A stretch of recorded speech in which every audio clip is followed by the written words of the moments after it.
The gilded ballroom of the Ashmont Grand glowed like something carved out of a dream.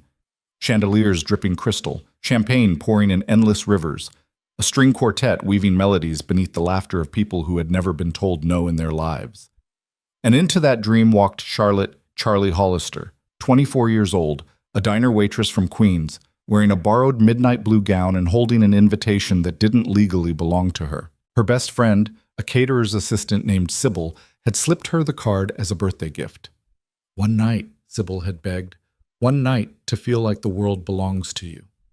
Charlie had laughed, then cried, then said yes.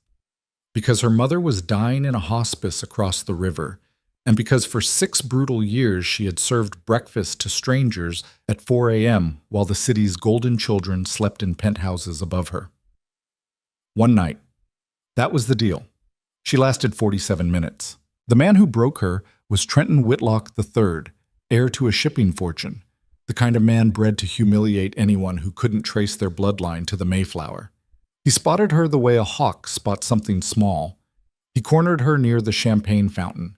He asked loudly who she was, and when she stumbled over her answer, he snatched the invitation from her clutch and read it aloud.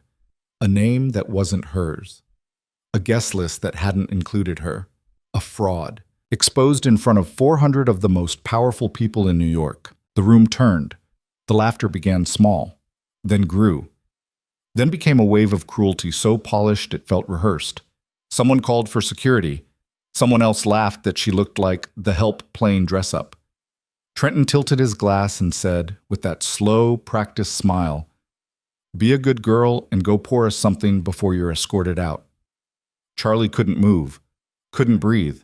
The floor beneath her, marble inlaid with gold, felt like it was tilting toward the ocean, and then the room went quiet.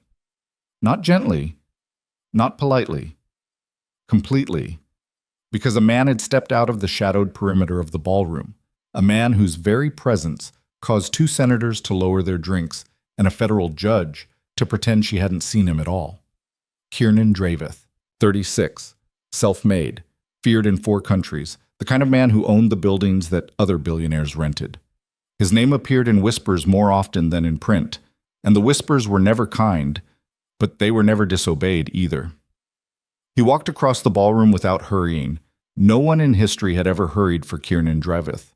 He stopped in front of Trenton Whitlock, and in a voice soft enough to be a razor, he said, "Apologize to her, now, loudly enough that every person in this room hears it, or I'll make certain your father's company doesn't survive the quarter." Trenton's face went the color of old paper. He apologized, twice.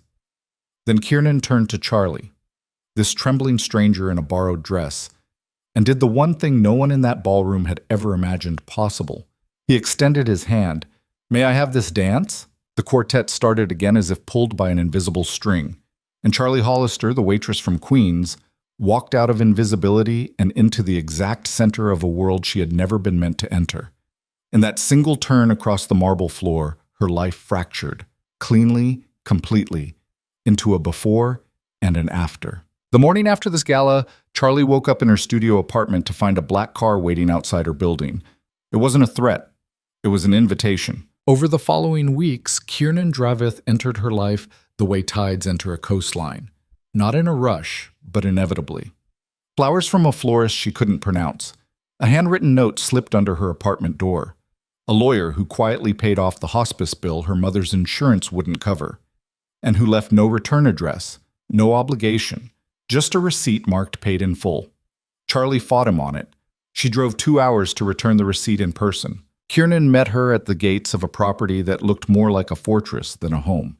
He listened to her without interrupting. When she was done, he said only, "I did it because you needed it, not because I expect anything.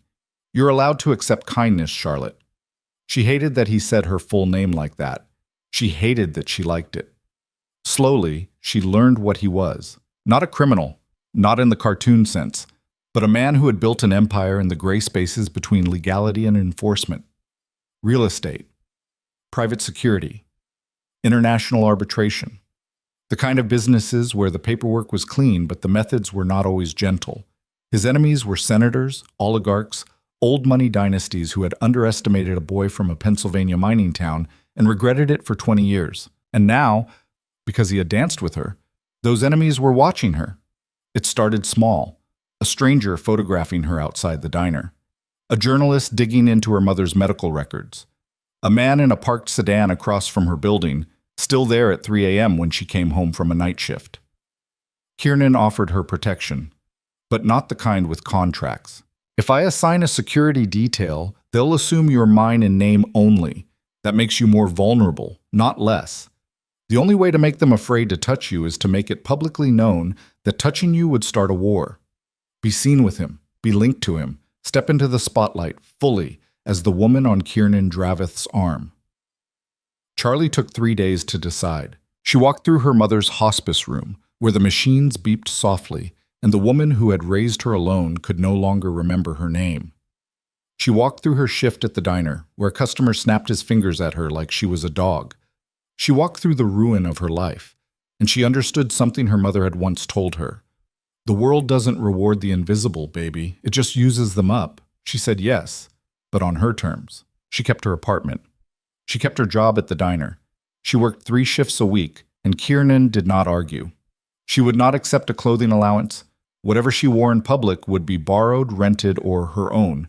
And most of all, and this was the condition she pressed her finger against his chest to deliver, he would never, ever make a decision about her life without asking her first. Kiernan Dravith, a man feared in 4 countries, looked down at the small hand on his chest and agreed. The test came at the Ravenhurst auction, an annual, invitation-only event where the oldest families in the Northeast gathered to bid on art, land, and, in quieter rooms, each other's loyalties. Charlie walked in on Kiernan's arm in a dress she had chosen herself, emerald silk, simple, defiant. The whispers started before they reached the atrium. The waitress, the pretender, the charity case. A matriarch named Cordelia Van Ter, 70 years old, diamond cold, the unofficial empress of Manhattan society, intercepted them at the staircase. She smiled at Charlie the way a surgeon smiles at something she's about to remove. Tell me, dear, which finishing school? Which debutante season? Or shall we all just pretend? Kiernan's jaw tightened. But Charlie, who had served breakfast to drunks and de-escalated bar fights at 2 a.m., stepped forward first. I wash dishes to pay for night classes at Queen's College, Mrs. Van Ter. I finished my business degree last spring. I've never attended a debutante season, but I've worked every holiday since I was 16. If you have a question about my qualifications to stand in this room, ask it directly. I promise my answer will be more interesting than your insinuation. The hall went quiet. Cordelia Van Ter, who had ended careers with a raised eyebrow, blinked once. Then, slowly, she inclined her head. Not respect exactly, but acknowledgement. That was the first victory. The second came harder. Midway through the auction, a rival of Kiernan's, a Russian financier named Ilya Mstislav, who had lost a $20 million contract to Kiernan the previous winter, made a move. He outbid Kiernan on a Vermeer sketch Kiernan had intended to donate to a hospital wing named after his late sister. Then he stood, turned, and offered the sketch to Charlie with a smile that was not a smile. A gift, Miss Hollister. From one admirer to another, perhaps you'll find you prefer gentler company. It was a trap. Accepting the gift would publicly humiliate Kiernan. Refusing it would insult Mstislav in front of 300 witnesses. And Mstislav's people did not forgive insults. Charlie stood. She walked to Mstislav. She took the sketch from his hands. Then she turned to the auctioneer and said clearly, I'd like to donate this piece to St. Augustine Children's Hospital in memory of Mr. Dravith's sister, Rosalind. Please ensure Mr. Mstislav's generous name appears on the plaque. The room detonated, Bob. Not in applause, but in something rarer, shocked, grudging admiration. Mstislav's face went gray. He had been outmaneuvered by a waitress from Queens, and every person in that room had watched it happen. Later that night, when threats against her escalated, a car with Mstislav's men appeared outside the auction house. A second car blocked their exit. Charlie did not hide behind Kiernan. She stood beside him, calm and unflinching, as his security handled the confrontation without a single shot fired. In the car afterward, Kiernan looked at her in a way he had never looked at her before, not as someone he was protecting, as someone standing with him. I danced with you that night because I wanted to, he said quietly. I kept reaching out because I couldn't stop. And right now, Charlotte, I am not asking you to be my shield or my accessory. I am telling you that I love you, completely, whatever that means for whatever we build next." She did not answer him with words. She answered him with her hand on his face and her forehead against his. Two people who had begun his strategy and had become somewhere along the way something real. The threats did not stop, but they changed Kiernan. Charlie's courage at the auction had done something to him, had shown him, for the first time in 20 years, what it cost the people around him to live in his orbit. His sister had died because of an old feud he'd never finished. His mother lived under permanent security. And now Charlie, bright, stubborn, good. Charlie was walking through airport terminals with bodyguards. He made his choice. Over the next 4 months, Kiernan Draveth began the single most dangerous project of his career, dismantling every piece of his empire that required gray area methods to survive. He severed contracts with 3 governments. He closed his private security division. He handed over evidence against 2 rival families to federal prosecutors in exchange for nothing. No immunity deal, no favor owed, just the closing of doors that had been open too long. His advisors called him insane. Some of them quit. 2 of them tried to betray him and were quietly escorted out of the country. Charlie did not save him. That was not the story. What she did was stand with him, working at the diner 3 days a week because she refused to let his transformation become her dependency, asking him at night how the meetings had gone, holding him the evening the news broke that an old ally had been indicted because of information Kiernan had surrendered. She kept her identity. He rebuilt his. Together, they founded the Rosalind Draveth Foundation, named for his sister, dedicated to legal aid for working people caught in the machinery of powerful families. Charlie ran the intake program herself because she understood, better than any lawyer, what it felt like to walk into a room where everyone had already decided you didn't matter. The foundation rescued a single mother from a wrongful eviction in their first month, then a restaurant worker fighting wage theft, then 20 more. The Gray Empire became something else, not weaker, cleaner. 14 months after the night of the Ashmont Gala, Kiernan Draveth took Charlotte Hollister back to the same ballroom. It was empty this time. He had rented it for the evening, just for them, and the string quartet, and a single table set for 2 beneath the chandeliers. "The first time you walked in here," he said, "you were alone, and they tried to break you." He dropped to one knee on the marble where Trenton Whitlock had once humiliated her. "I'm not asking you because I need you. I'm asking you because every version of my future is smaller without you in it. You have your own life, your own work, your own name. I would like to share mine with you. Not own you, not protect you from a distance, but walk beside you. If you want that too." Charlie laughed through the tears. "You took a long time to ask." "I wanted to be worth the answer." She said yes. They married the following spring in a small ceremony in the Vermont hills. Sybil as maid of honor, Kiernan's mother in the front row, and the quiet absence of the world they'd both left behind. Charlie's mother had passed 2 months earlier, peacefully, in a private suite Kiernan had never told Charlie he'd paid for. Charlie had found out, and had kissed him for it, and had then made him promise never to hide a kindness from her again. Trenton Whitlock. The Third's family company had collapsed the previous autumn. He now sold insurance in Connecticut. Cordelia Van Ter had sent a handwritten note of congratulations. The Rosalind Draveth Foundation had helped 912 families in its first year. And Charlie, who had once walked into a ballroom in a borrowed dress and a borrowed name, now walked into her own life in shoes she had bought herself. The night of the wedding, she and Kiernan stood on the porch of the farmhouse, watching the stars over the Vermont hills, and she thought about the girl she had been a year and a half earlier, trembling near a champagne fountain, waiting for the floor to swallow her. She did not pity that girl. She thanked her, because it had taken every broken minute of that night to teach her what she now knew completely. The world did not rescue the invisible, but the invisible could sometimes rescue themselves. And when they did, they became the kind of people who could reach back and pull others through. That was the life she had chosen. Not a fairy tale, a decision. And the man beside her, who had once been feared in 4 countries and now funded legal aid in 3, squeezed her hand once, the way he had on that dance floor, a lifetime ago. 2 people, 2 worlds, 1 chosen future. A story that had begun with humiliation and ended, finally, fully, with freedom. The end. Part 2. Lưu ý. Viết 6.000 đến 6.500 từ liên kết liền mạch với các phần trước trong câu chuyện và hối thoại tạo thành một câu chuyện liền mạch khi ghép lại. Mỗi phần liền mạch với phần trước không giới thiệu lại câu chuyện ở đầu phần mới.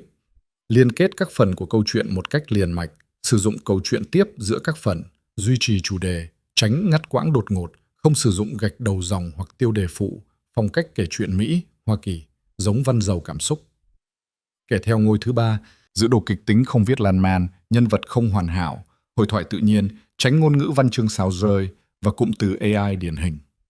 Viết như nhà văn chuyên nghiệp, không như AI cố gắng nghe sàng, có yếu tố con người, cầm miêu tả quá mướt mà và hoàn hảo, kết thúc phần không giới thiệu phần sau.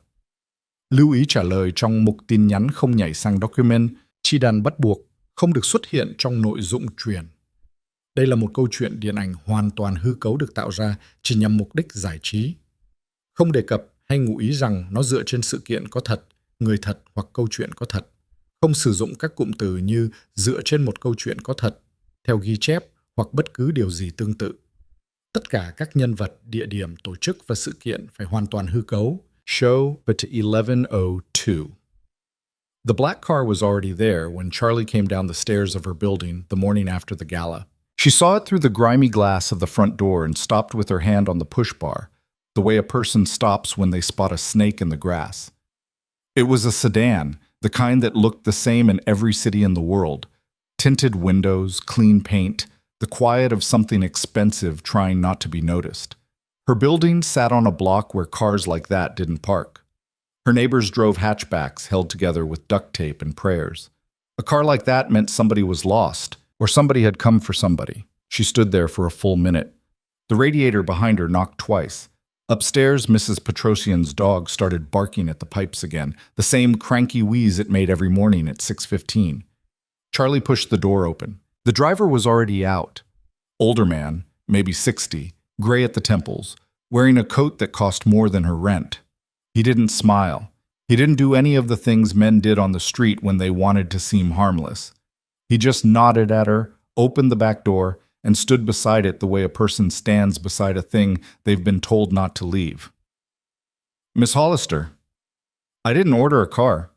No, ma'am. Mr. Dravith asked me to bring you to breakfast. He said you were welcome to refuse. Charlie looked at this car. She looked up the block toward the bus stop, where a woman in a nurse's uniform was huddled against the wind. She thought, absurdly, about the eggs she'd been planning to scramble in her kitchen. She thought about her mother in the hospice, and about the number of hours she had left on her feet this week before she could go see her. She thought about the way Kiernan Dravith had said, "May I have this dance?" and how every person in that ballroom had heard him say it. "Refuse," she repeated. "Yes, ma'am." He was clear on that point. She got in the car.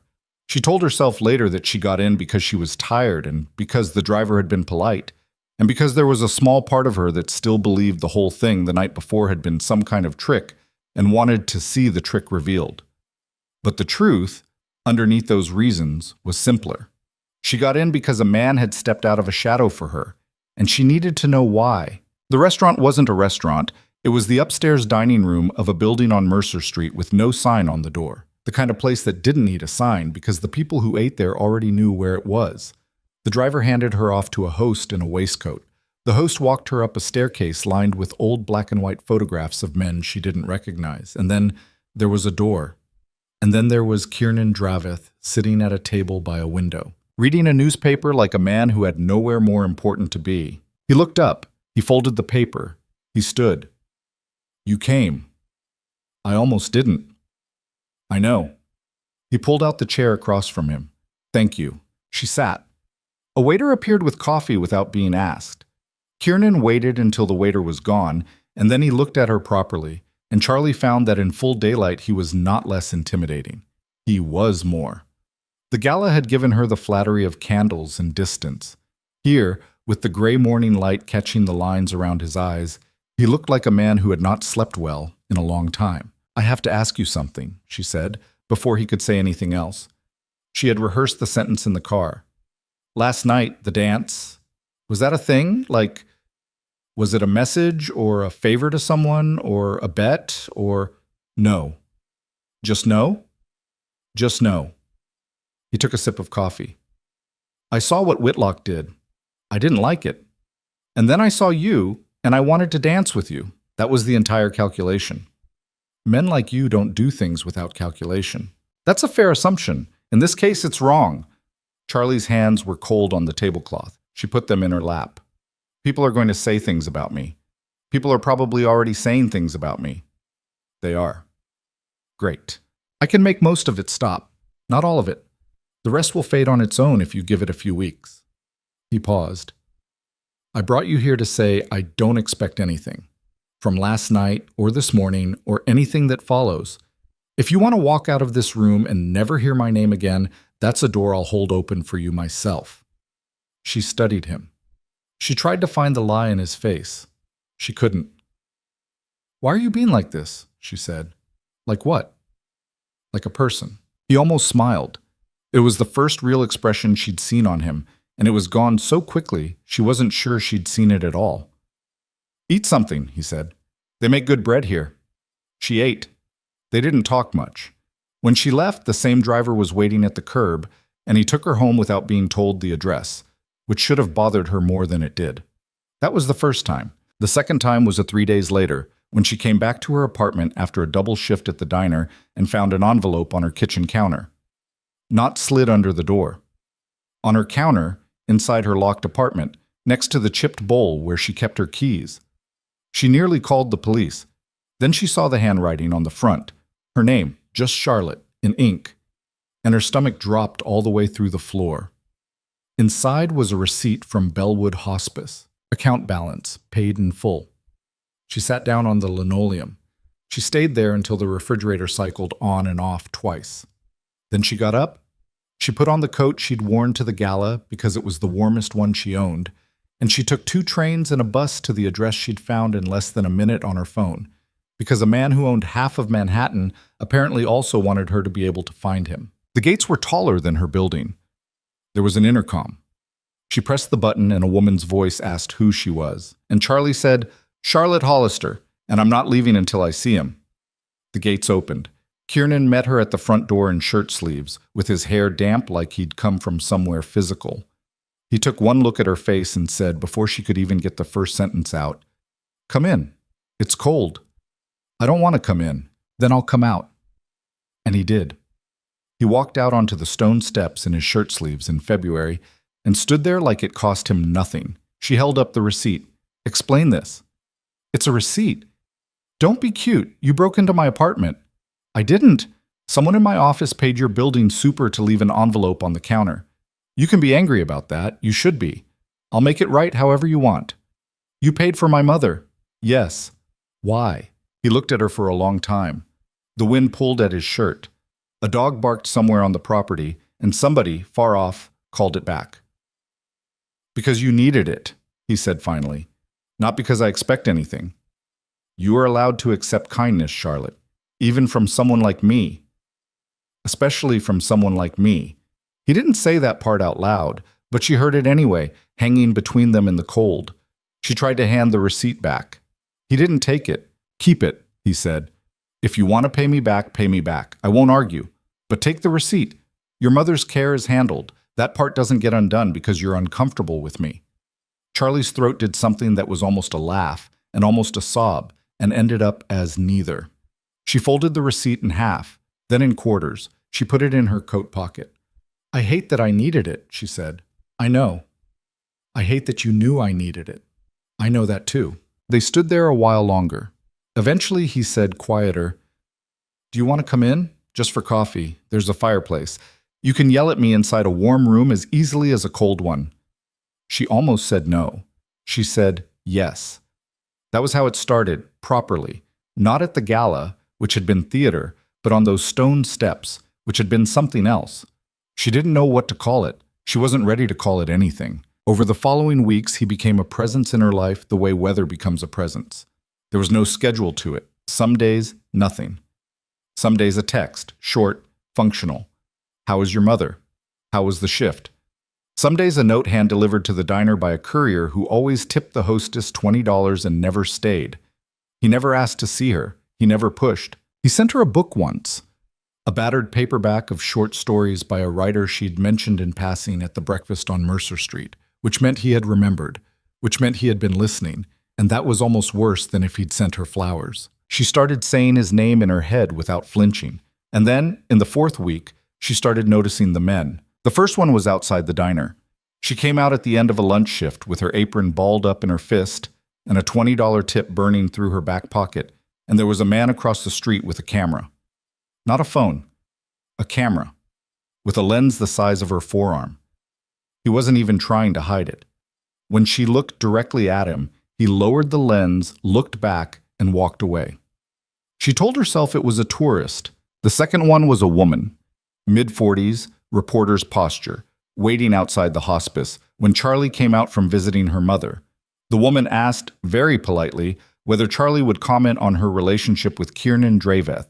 When Charlie didn't answer, the woman asked, still politely, whether Charlie was aware of the hospice's recent change in billing status, and whether she could confirm who had paid the outstanding balance. Charlie kept walking. Her hand shook for an hour afterward. The third one she didn't see at all. She only knew about him because she came home at 4 a.m. after a closing shift, and there was a sedan across from her building, engine off, no lights, and she stood in her hallway with the chain on her door and watched through the peephole until 40 minutes later the car started up and drove away. She called Kiernan at 5 a.m. He answered on the second ring. He didn't sound like he'd been asleep. She wondered briefly if he ever slept. There was a car, she said. Tell me. She told him. He listened. When she was done, he said, Stay where you are. I'll send someone. Not to take you anywhere, just to sit outside your building until sunrise so you can close your eyes. I don't want your people outside my building. Then I'll come myself. Kiernan, I'll sit in my own car. I won't come upstairs. I won't even turn the engine off if you don't want me to. But you're not sitting in that hallway alone until 7. He was there in 20 minutes. She watched him pull up from the window. He parked across the street in the exact spot the sedan had occupied, and he sat there, and he didn't get out. After maybe half an hour, Charlie put on a hoodie, went downstairs, crossed the street, and knocked on his window. He rolled it down. Come up, she said. It's cold. You said you didn't want me upstairs. I changed my mind. People do that. He made them tea. In her own kitchen.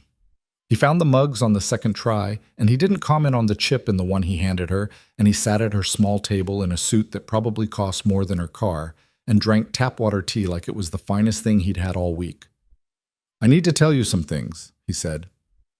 Okay? Some of them are things you're not going to want to hear. Okay. He set his mug down. He folded his hands around it like he needed them to do something. The men watching you, he said. They're not mine.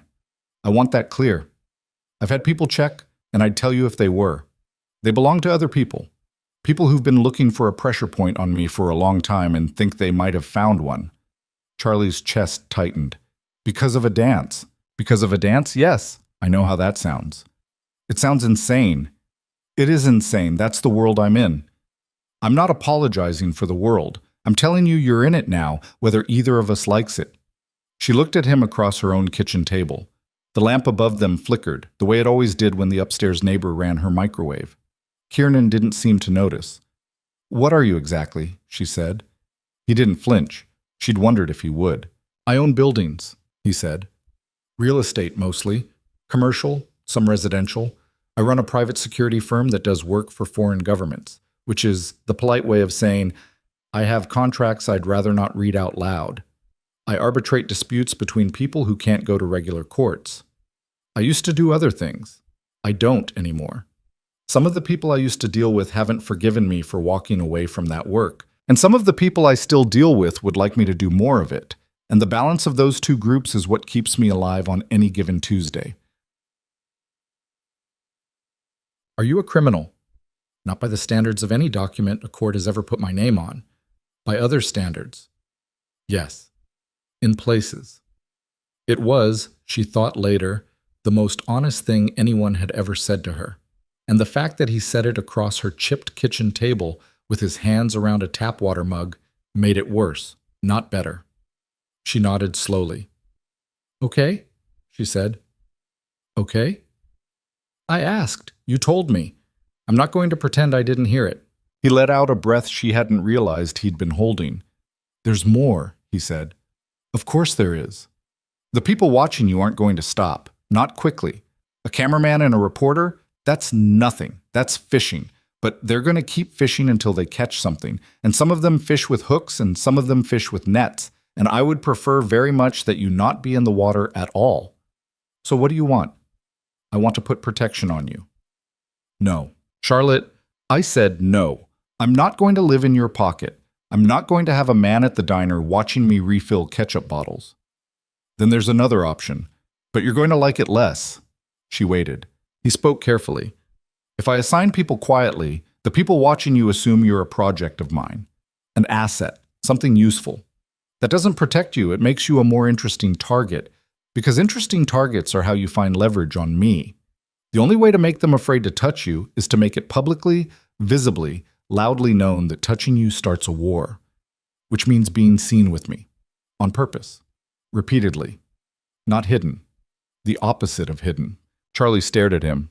You want me to be your girlfriend on a billboard?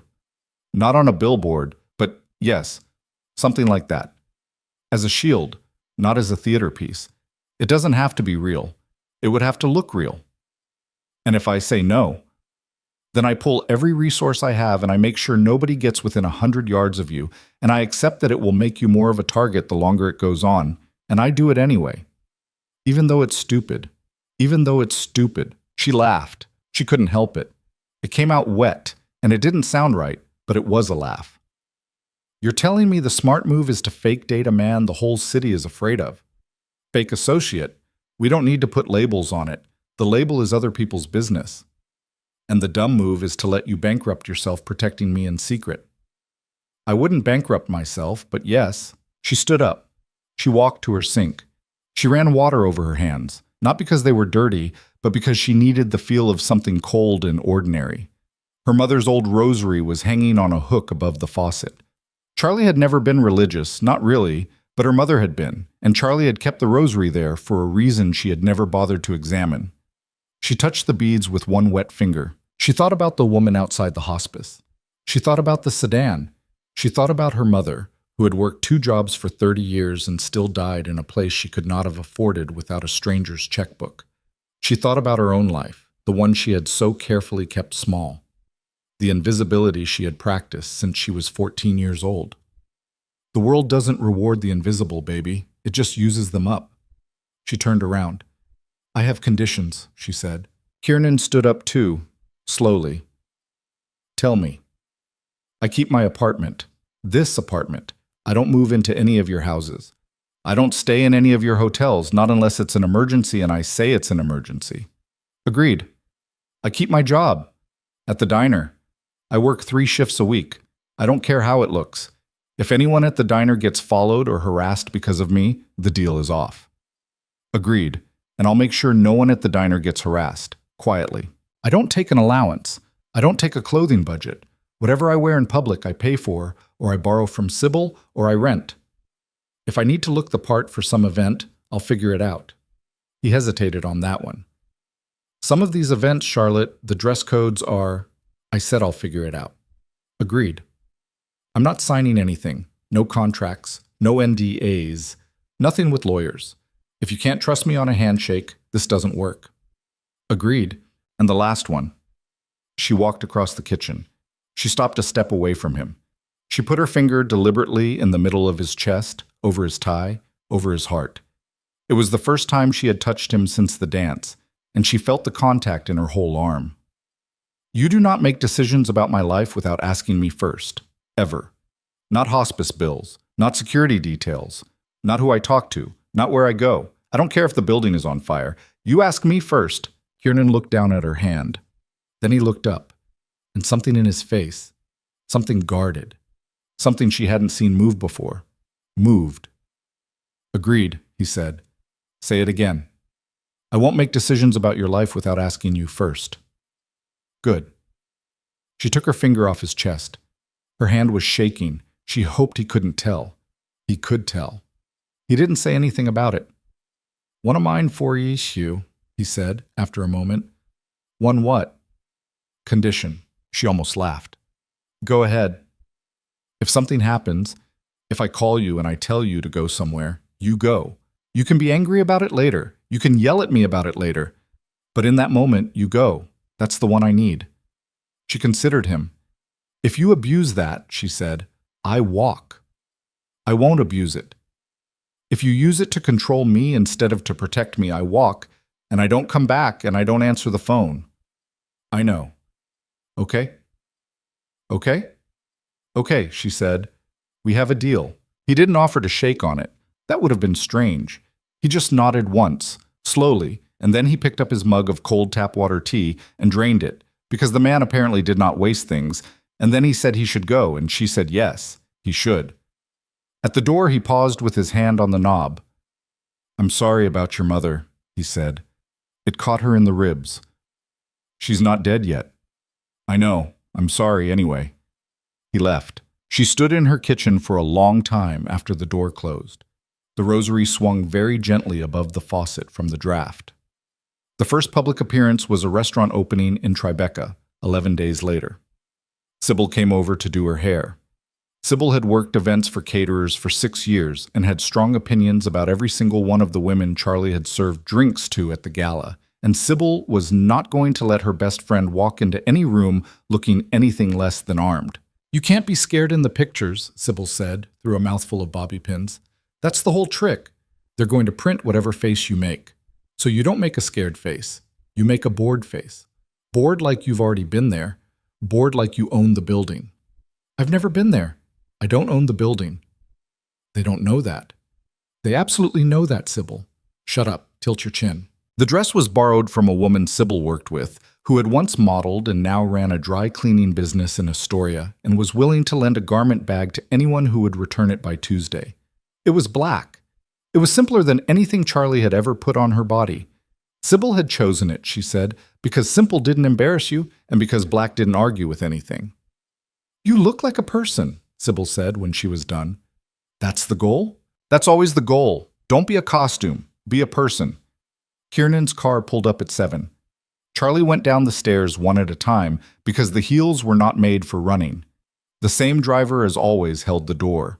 Kiernan was inside, in a dark suit, and when he saw her, he did not say she looked beautiful. She found later that she was grateful he hadn't, because it would have felt like a line. And instead he said, Ready? No. Fair. The restaurant was on a corner with too many lights. There were photographers, not a wall of them, the way there had been for movie stars she'd seen on TV, but enough. 6, maybe 7. The driver pulled up and Kiernan turned to her and said very quietly, You don't have to smile. You don't have to wave. All you have to do is walk in with me and act like I'm not going to let anything hurt you. Because I'm not. What if I trip? Then I'll catch you, and we'll both pretend it was on purpose. The car door opened. The flashes started before her foot hit the sidewalk. Someone yelled her name, her first name, which somehow was worse than if they'd used the last one. And Kiernan's hand found the small of her back, not pushing, just there. And they walked. They walked slowly. He did not rush her. Later, a reporter would write that Kiernan Draveth had walked his companion into the Aldridge opening with the pace of a man who owned time itself, which would annoy Charlie because the truth was simpler. He had walked slowly because she had been wearing heels. She was not good in, and because she had been about to throw up, and because the man she had put her finger on in her kitchen had noticed and adjusted. Inside was worse, and then better. Worse, because every head turned when they entered, and Charlie felt every one of them turn, and felt the calculations behind the turning. Who is she? What is she? What does she have on him? Better, because Kiernan did not leave her side for the first 40 minutes, and because the third person to approach them was an elderly woman with a cane who, when introduced to Charlie, said, "Oh, thank God, a new face," and proceeded to talk to her about the shortage of good Hungarian pastry in Manhattan for 15 minutes. And because after that first 15 minutes, Charlie discovered that she could, in fact, stand in a room of extremely wealthy people and be a person in it. Not comfortable, not welcome, but a person. Somewhere around the 3rd hour, a woman Charlie did not know came up beside her at a cocktail table and said, in a voice pitched just loud enough for the 2 men standing nearby to hear, I give it 6 weeks. Charlie turned. The woman was beautiful in that expensive way Sybil had warned her about, the kind of beauty that had been worked at, maintained, curated. Her smile was a weapon that had been sharpened on many people before Charlie. 6 weeks what? Charlie said evenly. Before he gets bored. It's always 6 weeks. I'd know. I was one of them. The woman sipped her drink. A little advice, since you seem like a nice girl. Don't fall in love with him. He doesn't have the equipment. Charlie considered. Several things occurred to her. Several of them were satisfying. She discarded all of them. Thank you for the advice, she said. I'll keep you posted. The woman blinked.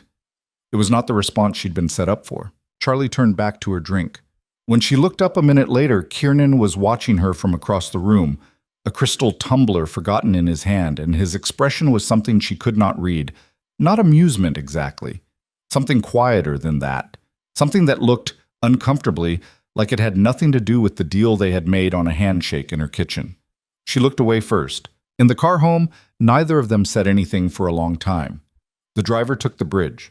The lights of the city slid across the window, and Charlie watched them and tried to figure out why her chest felt the way it felt. There's going to be a piece in the paper tomorrow, Kiernan said eventually. I figured. It won't be flattering. About you, I mean. They'll imply things. Your apartment, your job, the hospice, a few other items.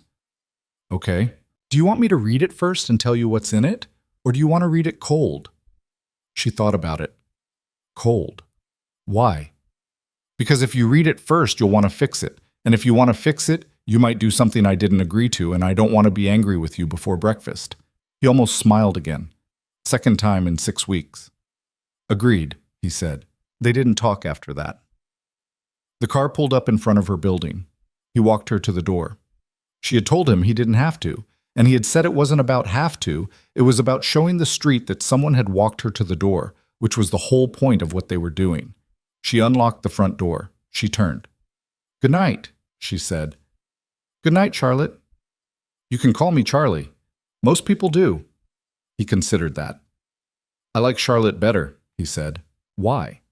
Because most people call you Charlie. She stood in her front hallway after he'd gone, with her hand on the latch, and she thought about the woman at the cocktail table, and she thought about the small part of her that had wanted, very badly, to be the one exception to 6 weeks.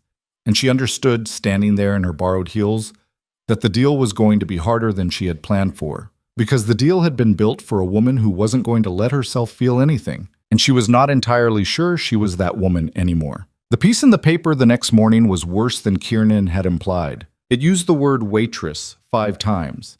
It ran a photograph of her in the borrowed black dress under a headline that asked whether New York's most dangerous bachelor had traded down, with the kind of question mark that wasn't really a question.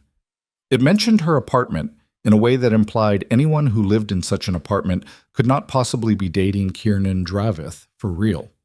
It mentioned her mother's hospice, and it did not say who had paid the bill, but it hinted at it the way a knife hints at a cut. Charlie read it standing up in her kitchen, in her robe, with a coffee she had forgotten to drink.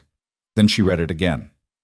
Then she folded the paper in half and put it in the recycling bin, and she went to her closet and she pulled out the uniform for her shift at the diner, and she put it on because at 10 a.m. she was due to pour coffee for a man named Hector, who always tipped in quarters and asked after her mother by name, and she was not going to be late.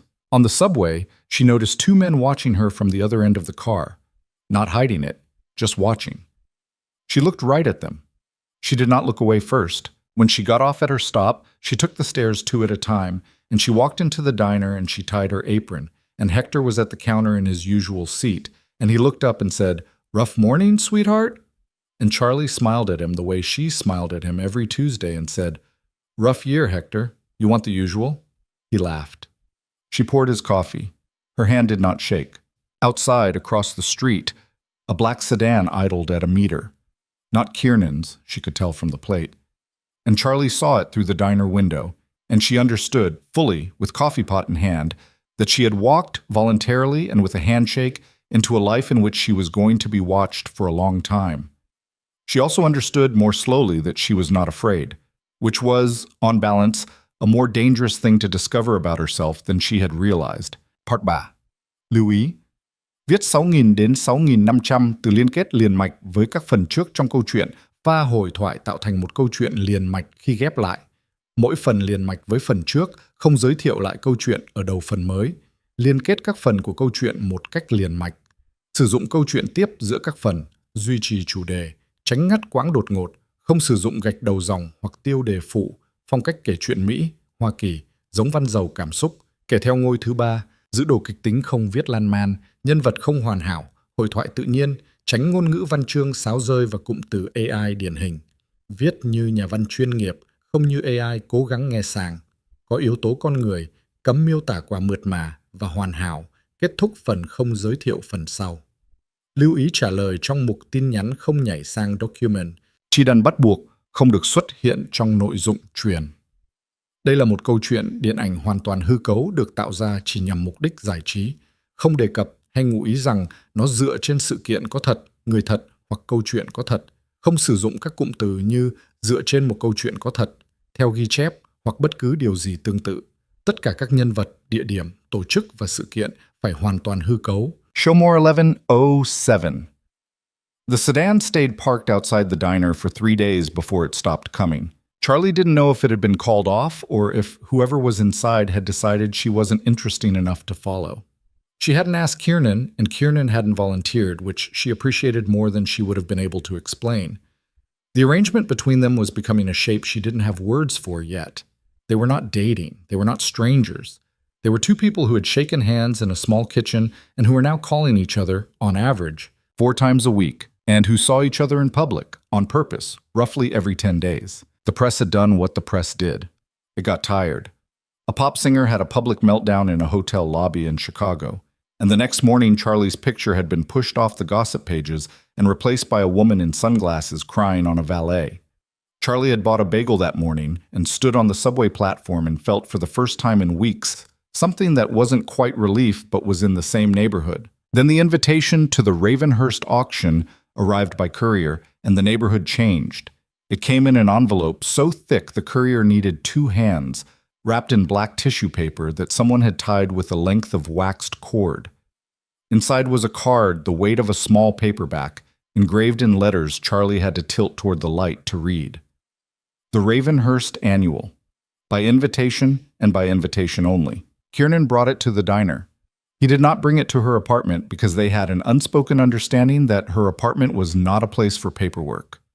He sat at the counter at 4 in the afternoon, the dead hour, between the lunch crowd and the early dinner crowd, and waited until she came over with the coffee pot, and he slid the card across the counter in its black tissue paper and said, "This is the one."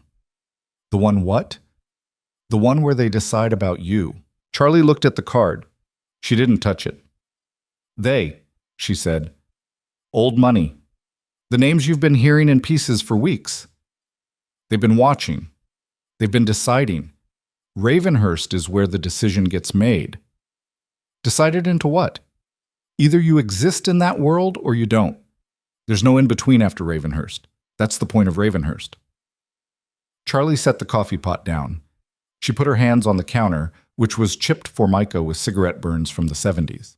And if I don't go, she said, then they decide you're disposable, which makes every person who's currently afraid to come near you a lot less afraid. So it's a trap. It's an auction. There are a few paintings, a piece of land upstate, a manuscript someone's great-grandfather stole from a French library in 1902. The auction is real. Everything else is what the auction is for. She picked up the card then. It was heavier than she expected. She put it back down. Tell me what I need to know, she said. Kiernan told her. He told her in the diner over 2 hours of terrible coffee with the afternoon light going flat across the parking lot outside. He named the families. He named the rivalries. He said the name Von Terre and paused, and when Charlie asked him why he had paused, he said that Cordelia Van Terre had in 1987 ended a man's career with a single raised eyebrow during the appetizer course at a dinner party, and that this was not a joke. He said the name Mstislav and did not pause, and the not pausing was worse. Ilya Mstislav, Charlie repeated. Yes. He's the one you took the contract from last winter. He's the one I took 3 contracts from, over 6 years. The winter one was the last straw. He's been waiting for a window. Is the auction the window? It might be. He'll be there. He doesn't miss Ravenhurst. Charlie thought for a long time. A trucker came in, sat at the counter, ordered pie. She got up, got his pie, got him coffee, came back. Kiernan waited without comment. It was one of the things she had come to grudgingly like about him. He did not need her attention in order to exist in a room. "I have a dress," she said finally. "Okay, not a new one. An old one. Sybil's cousin is a seamstress, and she's been working on it. I didn't tell you because I didn't want you to buy me something else." "I wasn't going to." "Yes, you were." "I was thinking about it," he admitted. "I hadn't done it yet." "Good. Don't." He almost smiled. Third time. She was keeping count now, which she also hadn't told him, and wasn't going to. "The dress is green," she said. "Emerald? How would I know what emerald is?" "It's green.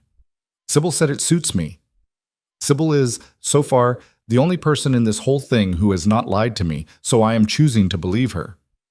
"Then the dress is emerald. Then the dress is emerald." She walked him out to the curb when he left. A habit now. They stood on the sidewalk a moment in the wet, early evening cold, and Kiernan looked at her for a beat longer than was strictly required, and Charlie pretended not to notice, and then she said, "Kiernan? Yes? If this goes badly, if I mess it up, will you be embarrassed?" He considered the question with the kind of seriousness that had started, she realized, to bother her in a very specific way. "No," he said. "Don't lie to me." "I'm not. I might be annoyed. I might be worried. I will not be embarrassed. There's a difference, and I know the difference, and I'm telling you the difference." "Why not?" "Because you're not a thing I brought to a party." "That's the answer. You don't embarrass me, Charlotte. You couldn't." She didn't know what to do with that. She stood there with her hands in her apron pockets and didn't say anything. And after a moment, he tapped the roof of the car and got in, and the car pulled away. And Charlie went back into the diner and wiped down the counter she had already wiped, and told herself she was not flustered, which was a lie, which she was getting better at telling herself. The night of the auction, she was ready 40 minutes too early and spent those 40 minutes sitting on the edge of her bed in the green dress, staring at a crack in her ceiling, breathing. Sybil had done her hair in her kitchen again. Sybil had also, without asking, made her eat half a sandwich, because Sybil had catered enough of these things to know what happened to women who went into them on an empty stomach.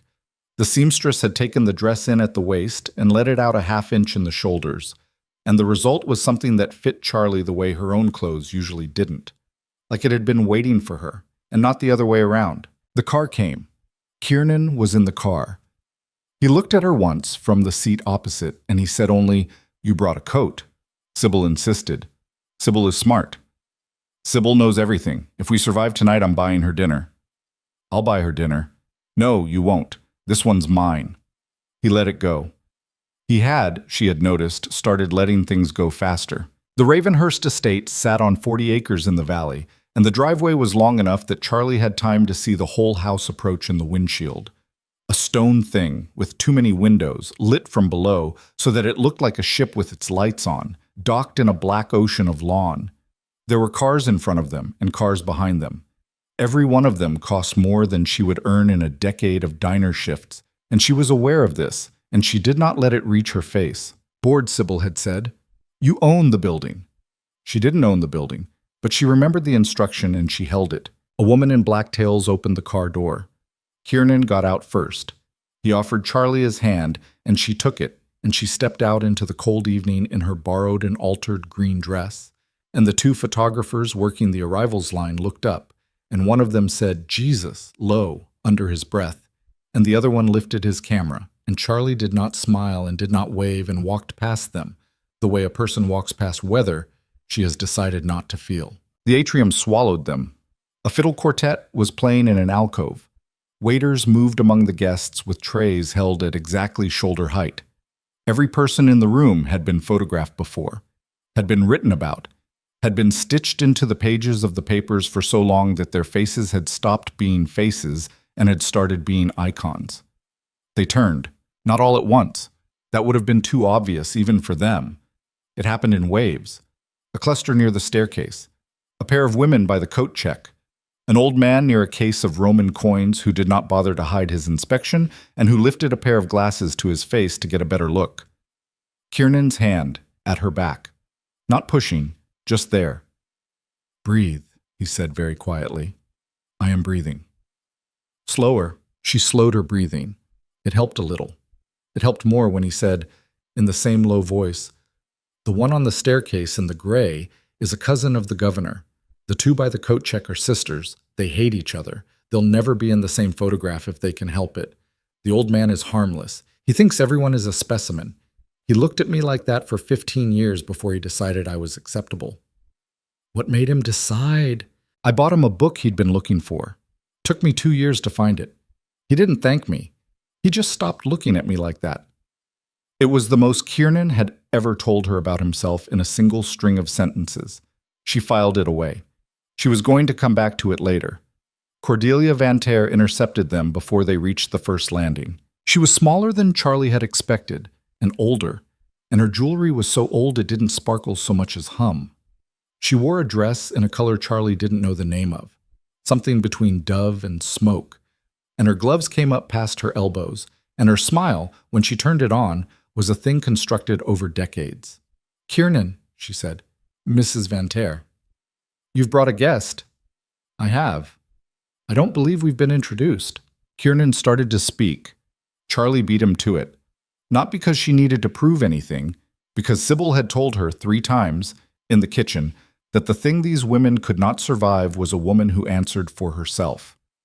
"Charlotte Hollister," Charlie said. "How do you do?" The matriarch's eyes moved across her. Up, down, up again. The smile held. "Hollister," she repeated. "Pittsburgh Hollisters? Or the Philadelphia branch?" "Neither. Queens." "Queens. My mother was a school nurse for 31 years. My father left when I was 3. I grew up in an apartment over a bodega on Roosevelt Avenue. I currently wait tables at a diner in Woodside on Tuesdays, Thursdays, and Sundays. If you'd like to ask whether I attended a finishing school, the answer is no. If you'd like to ask which debutante season I had, the answer is also no. I finished a business degree at Queens College last spring. I paid for it in shifts. You can make the math of that mean whatever you like." The hall, around them, had gone quieter. Not silent. Quieter. Cordelia Van Ter did not blink. She did not do any of the things Charlie had expected her to do. What she did, after a pause long enough to cost Charlie a year of her life, was tilt her head 1/4 of an inch. "Queens College," the matriarch said. "My husband's cousin taught there for 20 years. Accounting, terrible teacher, fine man." She paused. Then, with the smallest shift in her voice, the kind of shift that Charlie would not have caught 3 months ago. "Enjoy your evening, Miss Hollister." She moved on. Kiernan didn't say anything for a moment. Then, very quietly, he said, "That was a pass." "A what?" "She passed you. That was what that was. I've seen her fail people who had 4 generations of New York money." "I don't know what that means." "It means you're in the room now. Officially. For tonight, at least." "Great. Terrific. I'd like to sit down for a minute." He didn't laugh, but she heard the laugh he didn't do. He led her to a quieter corner of the atrium, near a case of Ottoman daggers no one seemed to be looking at, and he got her a glass of water. Not champagne water, because she had asked him in the car to make sure her first drink of the evening wasn't alcohol, and he let her stand there, breathing, for as long as she needed. "First victory," he said when her color had come back. "Is there going to be a second one?" "Probably several. Ready?" "No." "Okay." They moved on. The auction itself began in the ballroom at 8:30, and it was as strange a thing as Charlie had ever sat through. Paintings came out on a rotating dais. Men and women with paddles lifted them or didn't. The auctioneer had a voice like an Irish priest doing a wedding. The numbers were not numbers anymore, past a certain point. They were just sounds, syllables people made when they wanted to own something. Kiernan sat beside her with his paddle across his knee and watched lot after lot go past without lifting it, and Charlie understood, after a while, that he was waiting. Lot 17 was a pen and ink drawing, small, in a simple frame, lit from above by a hanging bulb. The auctioneer called it an attributed study, Circle of Vermeer, circa 1665, the single figure of a seated woman reading a letter by window light. Kiernan's hand tightened on his paddle. Not obviously. She only noticed because she was sitting next to him. Something, she murmured. My sister had a print of that drawing, he said, equally low. In her room, growing up. She loved it. He didn't say anything else about his sister. He didn't need to. Charlie had picked up, over the past weeks, the shape of a woman named Rosalind who had died young and whose name Kiernan said only when he had to and whose photograph sat. Charlie had noticed one night, on the mantel of his library in a silver frame he kept free of dust himself. The bidding started at $60,000. It went fast. 3 paddles. Then 4. Then 2. Kiernan stayed out until 140, and then he lifted his paddle, and the room, which had been paying polite attention, started paying actual attention. He bid against a woman in burgundy from the left aisle. Then he bid against a man in the back Charlie couldn't see. Then, at $220,000, which was more than Charlie had ever heard spoken aloud in a room, Ilya Mstislav lifted his paddle from the second row on the right. Kiernan's jaw did a thing. Charlie had never seen Ilya Mstislav before that night. She had pictured him, from Kiernan's description, as a large man. He wasn't.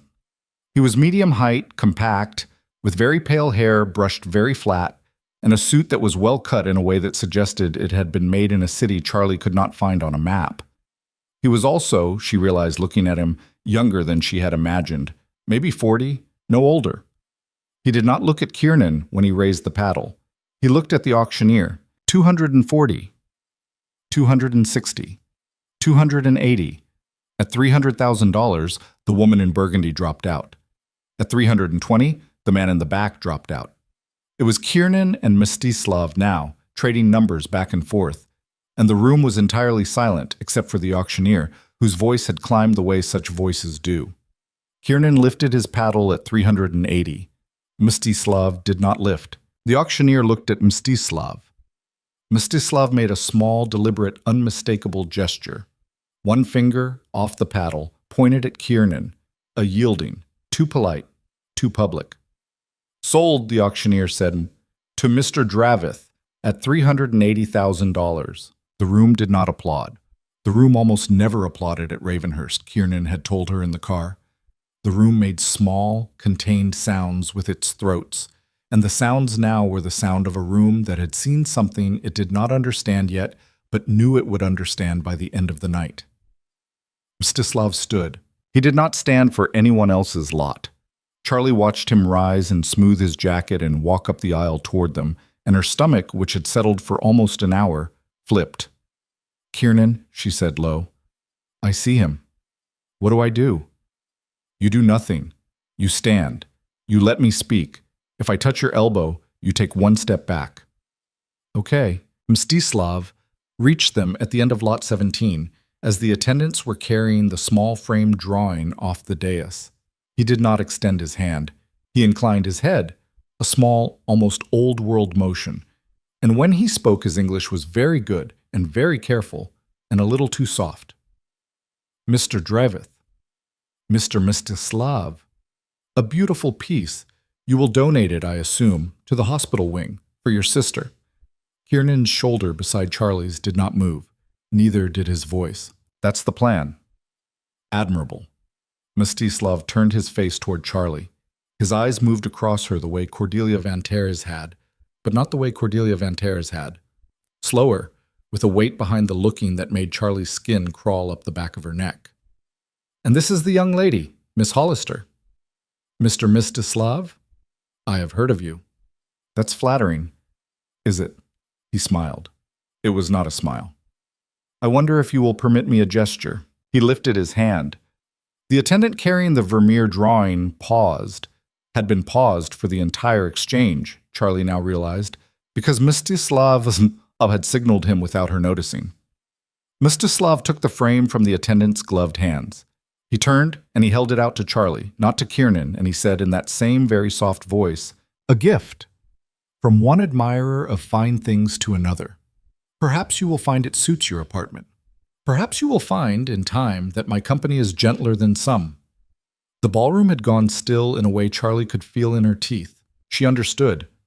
She understood completely and immediately the way a person standing on a frozen lake understands the sound of the first crack. Take the drawing. Humiliate Kiernan in front of 300 of the most powerful people in the Northeast. Refuse the drawing. Insult Mstislav in front of the same 300, and every one of them would remember it, and so would he. Kiernan's hand brushed her elbow. Take a step back. She did not take a step back. She looked at the drawing. She looked at Mstislav. She looked at the attendant, whose face was doing its best to be a wall. She thought, absurdly, about her mother, who had once told her that the right answer to a bully was almost never the answer the bully had set out for you.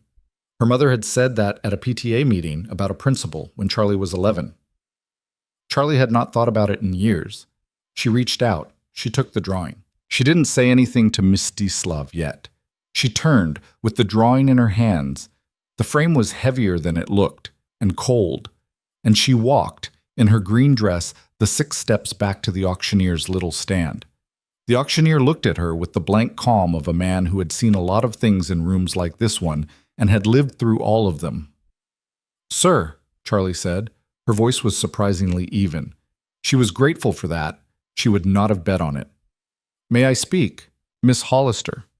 I'd like to donate this piece immediately to St. Augustine's Children's Hospital for the Rosalind Draveth Memorial Wing." She paused. She turned, just her head, just slightly, to where Mstislav still stood in the aisle with his hand out, as if the drawing might still come back to him. "And I'd like to ask, respectfully, that the donation be recorded in Mr. Mstislav's name. He's been so generous this evening. It would be a shame for the plaque to miss him." The auctioneer did not react. He had not gotten to be the auctioneer at Ravenhurst by reacting. "Of course, Miss Hollister," he said. "We'll make the arrangements." Charlie handed him the drawing. He took it gravely, the way a priest takes a collection plate. The attendant standing beside him made a note in a leather book. The room breathed, all at once. Then it did something Charlie had not heard a room like this do before. It started very quietly to applaud. Not loudly. Not a gala applause. A clipped, narrow, aristocratic applause. 3 seconds of it, maybe 4, that started near the front and moved backward and then stopped, like a wave that had remembered it was a wave and was not supposed to be one. Cordelia Van Ter, from her seat on the aisle, tapped her fan against her gloved wrist twice. Mstislav's face did not change. That was almost the worst part. It did not change, and therefore it changed. The stillness of it was so complete that it made every person in the room who knew what stillness like that meant aware that they had just watched Ilya Mstislav be outmaneuvered by a waitress in a green dress. He inclined his head again, very slightly. To Charlie. Only to Charlie. "Miss Hollister," he said. "Mr. Mstislav. We will see each other again." "I imagine so. Good evening." He walked away. Kiernan did not speak. He did not need to. The hand he put on the small of her back as they walked back to their seats said everything he was not saying, and it said it loudly enough that she felt it in her throat. The rest of the auction went past them the way weather goes past a porch. Charlie did not register most of it. She sat, she drank the water he had gotten her earlier, she made small polite noises at the right moments, and she did not trust her hands yet. Her hands were going to shake eventually. She was trying to pick the time. She was going to let them shake in the car. They did not make it to the car. They made it to the driveway. The Ravenhurst driveway was curved in a long arc past the fountain, and their car was pulled up and waiting, and they were 15 feet from it when 2 men came out from behind a row of boxwood hedges to the left of the drive. They were not in black tie. They were in dark coats. They were moving fast. Kiernan saw them before Charlie did. "Charlotte." "I see them." "Behind me, now, please." She moved. She did not argue. She moved behind him, and the men kept coming, and Kiernan's driver, the same older man, the one from the sedan in front of her building, the one whose name Charlie still did not know, was already out of the car, already moving, and a second man Charlie had not seen all night appeared from the other side of the boxwood with a hand inside his coat that was, she understood, not reaching for a wallet. The 2 men from the hedge stopped. They didn't stop because they wanted to. They stopped because the air around them had changed, and because Kiernan's driver was closer than they had expected, and because the second man, whoever he was, had not taken his hand out of his coat. "Gentlemen," Kiernan said, One of them said something in a language Charlie didn't know. Kiernan answered in the same language. His voice was so flat it didn't sound like his. The conversation lasted 11 seconds. Charlie counted. The two men turned and walked back the way they had come. They did not hurry. They did not need to hurry. The hurry had already left the moment. Kiernan's driver opened the car door. Charlie got in. Kiernan got in after her. The door closed. The car began to move. Nobody said anything for a full minute. Then Kiernan said without looking at her, "Are you all right?" "I'm fine." "Charlotte?" "I said I'm fine. Ask me again in an hour and I'll tell you the real answer." He nodded. He looked out the window. His hand was resting on the leather of the seat between them, and Charlie, she didn't plan it, she did not plan a single second of it, reached over and put her hand on top of his. Just that.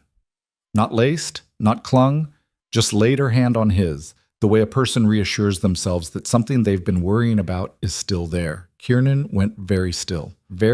After a moment, he turned his hand over under hers, and she let him, and his fingers closed around her fingers, and he did not look at her, and she did not look at him, and neither of them said anything for the rest of the drive.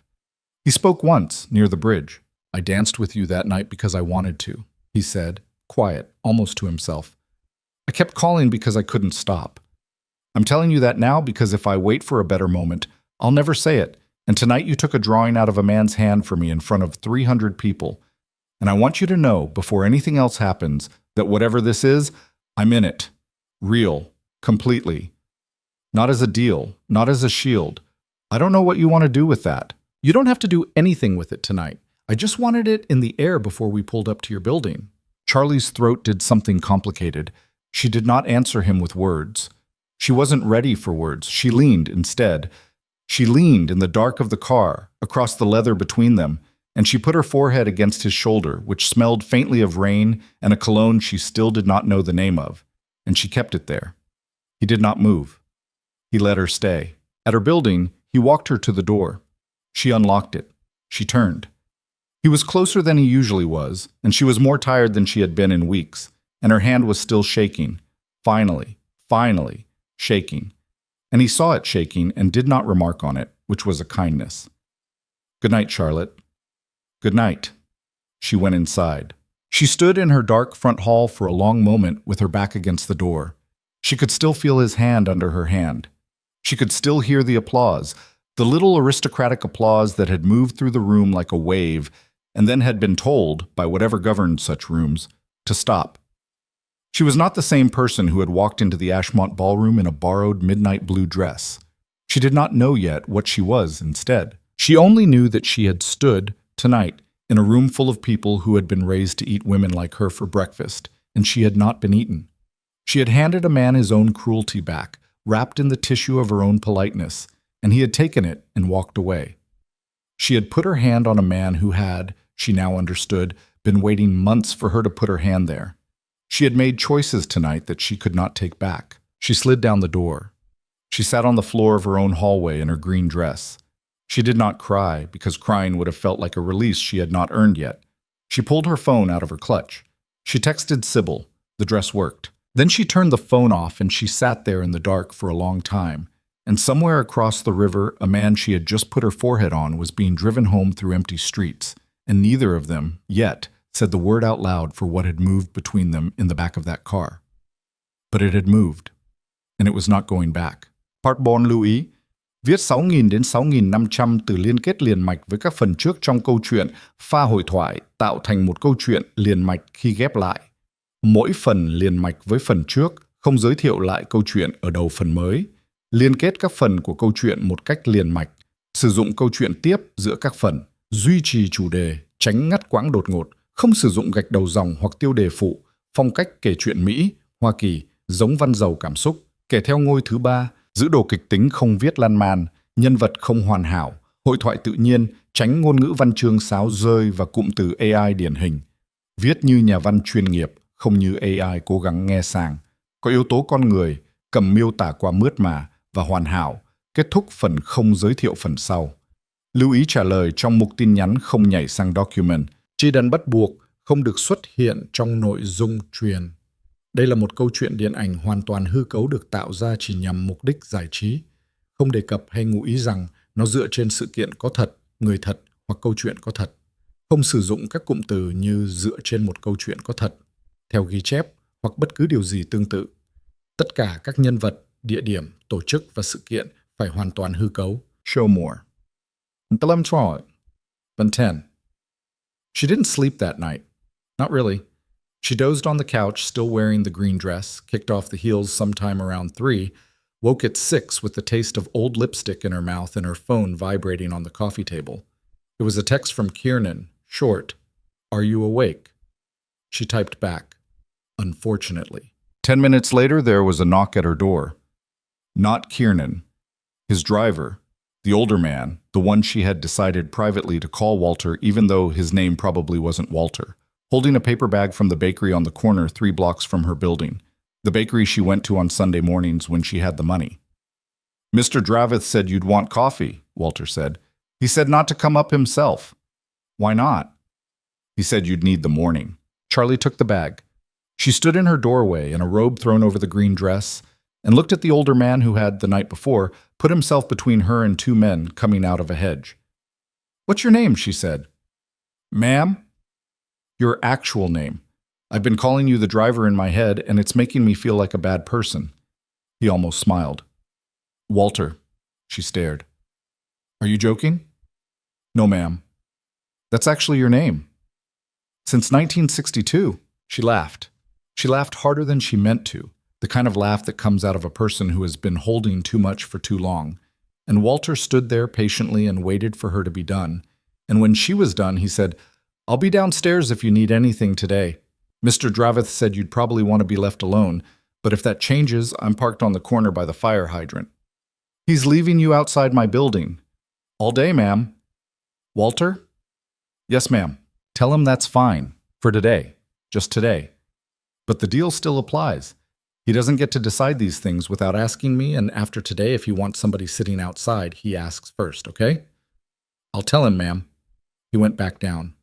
She closed the door. She ate a pastry standing up over her sink, which was disgusting of her, and which she did not care about, and then she called Kiernan, and she said 3 things. 1. "I heard you last night. In the car. I'm not ready to say anything back yet, but I heard you, and I'm not going to pretend I didn't." 2. "Walter is outside, today only. Tomorrow we talk." 3. "What are you going to do about Mstislav?" There was a pause on his end long enough that she thought the line had dropped. "I don't know yet," he said. "That's not an answer. It's the honest answer." "Kiernan, I know. I'll have an answer by tomorrow. I'm telling you today's honest answer because you asked, and because I don't want to start lying to you. That's the deal. That's the whole deal." She closed her eyes. She leaned against the sink. "Okay," she said. "Tomorrow." Tomorrow. She went to work that afternoon. Her afternoon shift. She poured coffee. She listened to Hector talk about his granddaughter's science project for 20 minutes. She wiped down the counter. She helped a mother with a stroller get through the front door without spilling anything. She was, by the end of the shift, a person again. Not fully, not close to fully, but enough to eat a grilled cheese at the counter after the dinner rush and pretend, for the length of the sandwich, that the previous night had happened to somebody else. Walter was still outside when she closed up. He drove her home. She did not argue. Kiernan came to her apartment the next evening at 7. He brought a bottle of wine he did not open and a folder. He asked her at the door if he could come in, which he had not done in weeks because it had stopped being something they needed to say out loud, but he asked it now, formally, and she understood that whatever he had decided it in a way that required him to ask. "Come in," she said. He sat at her kitchen table. He put the folder down. He did not open it. "I'm going to tell you what I've been doing for the last 24 hours, he said. "And then I'm going to tell you what I've decided. And if at any point you want to stop me and ask a question, you stop me. This is not a speech, okay? Okay. Mstislav isn't going to come at you directly. Not now. What happened at Ravenhurst embarrassed him in front of the only audience whose opinion he cares about, and he's going to spend 6 months pretending it didn't happen. That's good. That's also bad, because it means he's going to come at me instead, And the ways he has of coming at me are all ways that touch the parts of my business that I shouldn't have anymore. The gray parts. The gray parts. Okay. He took a breath. He tapped his fingers on the folder once, and she saw him actually be nervous, which she had not, she realized, ever seen him be before. A small thing. His knuckles tight, the breath not quite finished. I've been talking to a lawyer, he said, for 6 weeks, since before Ravenhurst. I hadn't told you because I didn't want you to feel responsible for it. I want to say that first. This is not because of you, this is because of me. But you're why I did it now instead of next year or the year after, or never. Kiernan, let me finish, please. Okay. I'm going to unwind the gray parts. All of them. The private security firm, the arbitration work, the 3 contracts with governments that I shouldn't have signed in 2019 and shouldn't have renewed in 2022. I'm going to dissolve 2 of them. The 3rd I'm going to hand over to the federal prosecutor who's been asking me for 10 years to talk to him in exchange for nothing. No deal. No immunity. I haven't done anything I need immunity for. I'm not saying that for my pride. I'm saying it because it's the actual shape of what I'm about to do. I'm going to give up leverage, a lot of leverage. And the parts of my business that are clean, the real estate and the legitimate holdings, I'm going to keep. And I'm going to start a foundation. And the foundation is going to do legal aid work for people who get crushed by machines like the one I've spent my life running. Charlie did not move. The people who work for me in the gray parts are going to lose their jobs, he said. Most of them will be fine. Some of them have families. I'm going to make sure everyone lands somewhere, but some of them are going to be angry at me, and some of them are going to take it personally, and a few of them are going to try to hurt me on the way out. I've been planning for that. It's not going to be clean. I want you to know in advance that it's not going to be clean because you are going to watch some of it happen, and I don't want you to be surprised. Okay? There's going to be press. Bad press. Some of it will be about me. Some of it will be about you. Mstislav will feed some of it because he'll want to make it look like I'm running. I'm not running. I'm doing the thing I should have done 4 years ago when my sister died. And if I'd done it 4 years ago, my sister would be... His voice caught. He stopped. He didn't start again for a minute. Charlie sat very still. She did not reach across the table. She had learned, by now, that reaching across the table was not always a kindness. If I'd done it 4 years ago, he said, quieter, she wouldn't have died. That's the truth. That's my truth. I'm not saying it to you to get a response. I'm saying it because you asked me yesterday what I was going to do about Mstislav, and the answer turns out to be, I'm going to do the thing that makes him unable to touch me, which is the same thing that means I don't have to be someone who deserves to be touched. She was quiet a while. You said the foundation, she said finally. You said legal aid. Yes. For the kind of people who get crushed by machines. Yes. Like me. Yes. Kiernan. Charlotte. I don't want to run it. He blinked. I know. I'm just getting that out of the way. I'm not running your foundation. I'm not going to be the face on the brochure. I'm not going to be the girl from Queen's Story you used to fundraise. I don't want that. That's not what I'm in this for. Okay. But, he waited. I'll help with intake. Charlotte, shut up for a second. I'll help with intake. I know what it's like to walk into a lawyer's office. I know what it's like to sit in a plastic chair in a waiting room while somebody decides whether your problem is big enough to deserve their time. I've done that. I did it with my mother. I did it with the landlord when I was 22 and a roommate stole my deposit. I can tell when somebody in front of me is about to cry, and I can tell when they need water and when they need me to leave them alone, and I'm better at that than anyone you are going to hire out of law school, so I'll help with intake, if you want. He looked at her for a long time. She had not seen this particular look on him yet either. Yes, he said. I want. Good. Then that's my condition. I'll help with intake, and I'll keep my job at the diner, and I'll finish whatever I'm doing. And you tell me before you dissolve anything what you're dissolving, not for approval. I don't want approval power. I just want to not read about it in the paper first. That's my condition. Agreed. Say it the way you said it last time. I won't make decisions about the thing we're building without asking you first. Good. She leaned back in her chair. Her hands were on the table, so were his. They were not touching. There was maybe 6 inches between them. Neither of them closed the 6 inches yet. Kiernan. Yes. I heard you in the car. I said that on the phone. I wasn't ready to say anything back. I'm still not entirely ready. I want to say that part out loud because I don't want you to think my silence meant something it didn't. Okay? What I want to say, when I can say it, is something like, I don't know what I feel yet. I know what I want to feel, which is a different thing. I know that I didn't expect to be sitting here. I know that the night you danced with me, I went home and cried for an hour because I was humiliated. And I know that 3 months later, I put my forehead on your shoulder in the back of a car because I wasn't. I don't know what to call the distance between those two things. I need a little more time to know what to call it. Take the time. I will. But I wanted you to know I was taking it on purpose. I know. Okay. He stood. He did not pour the wine. He did not make any of the gestures a man in a movie would have made. What he did was reach across the table slowly and put 2 fingers against the back of her hand, a bare second, barely a touch. And then he picked up his folder and he walked out, and he closed the door behind him very quietly, and Charlie sat at her kitchen table for 20 minutes afterward and did not move. Then she called Sybil, because there are some nights where you don't call anyone else, and Sybil came over in sweatpants and brought her own wine, and they sat on Charlie's couch and did not talk about Kiernan at all for 3 hours, and it was the best thing that had happened to her all week. The unwinding was as bad as he had promised. It took 6 months. It took 6 months of phone calls and closed doors and lawyers walking in and out of buildings Charlie had never been inside. It took a partner of Kiernan's walking out of a meeting in January, calling him a name Charlie didn't repeat, and resigning by email the next morning. It took a second partner trying, very quietly, to sell a list of clients to a competitor in March, a list Kiernan had given him 11 years earlier in good faith, and being caught and being escorted, as Kiernan had predicted, out of the country by people Charlie chose not to ask about. It took Kiernan one night in February coming to her apartment at 11 p.m., sitting on her couch without taking his coat off, and saying, "I have to let Walter go."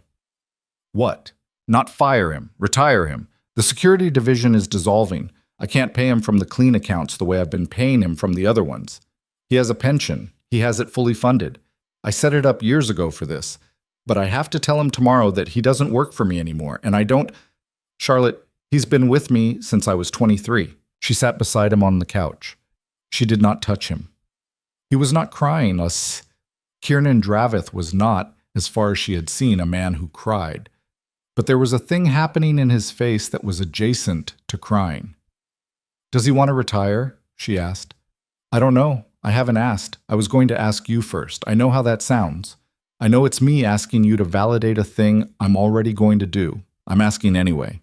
Ask him. Ask him honestly. If he wants to stay, keep him. Find him something legitimate. He's been driving for you for, 30 years? He can drive for the foundation. Or he can drive for you, personally. On the clean payroll, whatever. Just ask him what he wants. Don't decide for him." Kiernan looked at her. "Okay," he said. "Okay?" "Okay." He asked Walter the next day. Walter said he would like, if it was not too much to ask, to drive for Mr. Dravith personally for 2 more years, and then to retire to his sister's place in Florida. Kiernan told him it was not too much to ask. Walter cried a little, which Kiernan told Charlie about that night, in her kitchen, and it was the first time Charlie had ever heard him sound close to crying himself, which he didn't quite do, but which was close. In March, she finished helping him fill out the paperwork for the foundation. They named it the Rosalind Dravith Foundation. He hated the name at first, said it was self-aggrandizing, said nobody had asked Rosalind if she wanted her name on a nonprofit. And Charlie said quietly that his sister had loved the Vermeer drawing, and that somebody was going to walk into the children's hospital someday and see it hanging under her name, and that the foundation was the same kind of gift, and that if he didn't put her name on it, somebody was going to put his name on it instead, and that would be worse. He accepted the name. The foundation opened its doors in April. It had 3 lawyers on staff, 2 paralegals, a woman named Denise who ran the office and who had, in a previous life, run the office of a district attorney in Cleveland, and Charlie. Charlie worked Monday, Wednesday, and Friday mornings, 9 to 1, The rest of the week she worked the diner because she had told Kiernan she would, and because the diner had become, in a way that surprised her, a kind of anchor she did not want to lose. She didn't want to be the kind of person who could not imagine her own life without her boyfriend's foundation in it. Boyfriend. She used the word for the first time in April, to Sybil, not to Kiernan, and the moment it came out of her mouth she felt it land on the floor like a glass. Say it again, Sybil said from across the kitchen island. Shut up. I need to hear it again to confirm. I am not confirming anything. Charlie, shut up, Sybil. You called him your boyfriend. I did not. You did. I have the recording. You do not have the recording. We are not in court. Emotionally, we are. Emotionally, I'm an attorney. Charlie laughed until her stomach hurt. She laughed the way she had only laughed, really, the morning Walter told her his name. The first case the foundation took, she worked intake for personally. The woman's name was Ruth. She was 46 years old, 3 kids, no husband, 2 jobs, and her landlord had filed an eviction on her in the Bronx on a technicality. A late fee from 2022 he claimed, never received. Ruth had the receipts. Ruth had every receipt from every month for 5 years, stored in a cardboard shoebox in her daughter's closet. Ruth had also been through 2 housing courts already and had been told, in slightly different words each time, that she didn't have the documentation to prove what she obviously could prove because she couldn't afford to have it notarized in the exact way the city wanted it notarized. Charlie sat across from her in the intake room. She did not wear a blazer. She had decided on her first day that she was not going to wear a blazer. She wore her regular clothes. She poured Ruth water from a glass pitcher she had brought from her own apartment, because the foundation had, for reasons she could not untangle, stocked the intake room with plastic bottles, and Charlie had looked at the plastic bottles on day 1 and said absolutely not. Okay, Charlie said. Tell me from the beginning. Take as long as you need. If you need to stop, we stop. If you need me to leave, I leave. If you don't want to tell me, you tell one of the lawyers. This is not a test. There is no wrong answer to any of this. Ruth started crying within 2 sentences. Charlie did not offer her a tissue because Ruth had her own tissue, because women like Ruth always had their own tissue. She waited. She nodded.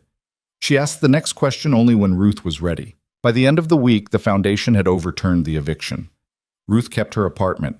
Her oldest daughter, 15 years old, on the honor roll at a school Charlie had once interviewed at for a job and not gotten, came to the foundation office on a Friday afternoon with a card she had made out of construction paper and a box of cookies from a bakery in the Bronx, and she gave them to Charlie, not to the lawyers, and she said, "My mom said to give them to the lady with the pitcher." Charlie ate one of the cookies in the hallway after Ruth's daughter left.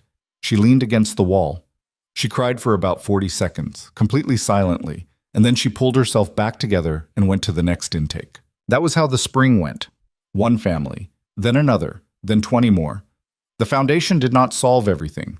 It turned away almost half the people who came in the door, because half the people who came in the door had problems the foundation could not fix, problems that were about the shape of the world and not about a single eviction or a single wage theft or a single illegal charge. Charlie hated that part. She was not good at that part yet. She wasn't sure she was going to get good at it. Kiernan, she noticed, was changing. Not dramatically. He was not softening in the way characters and stories soften. He was still, on any given Tuesday, the man who could walk across a room and make 3 people lower their drinks.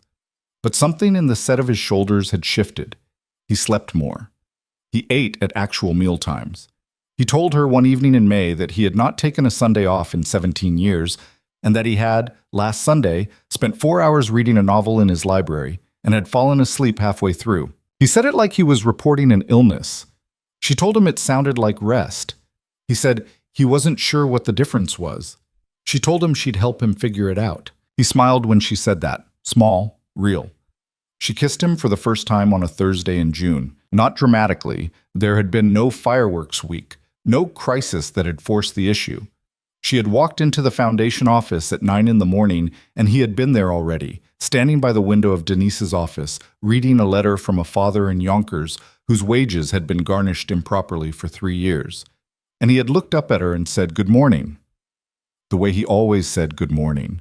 And she had walked across the office and taken his face in her hands, and she had kissed him. It was fast. It was not a movie kiss. It lasted maybe 4 seconds. She stepped back. His hands had come up to her waist somewhere in those 4 seconds and had not had time to decide what to do, and they stayed there, very still, as if he was afraid moving them would make her reconsider. "Okay," Charlie said. Her voice was not entirely steady. "That was the answer, from the car. In case you were still waiting."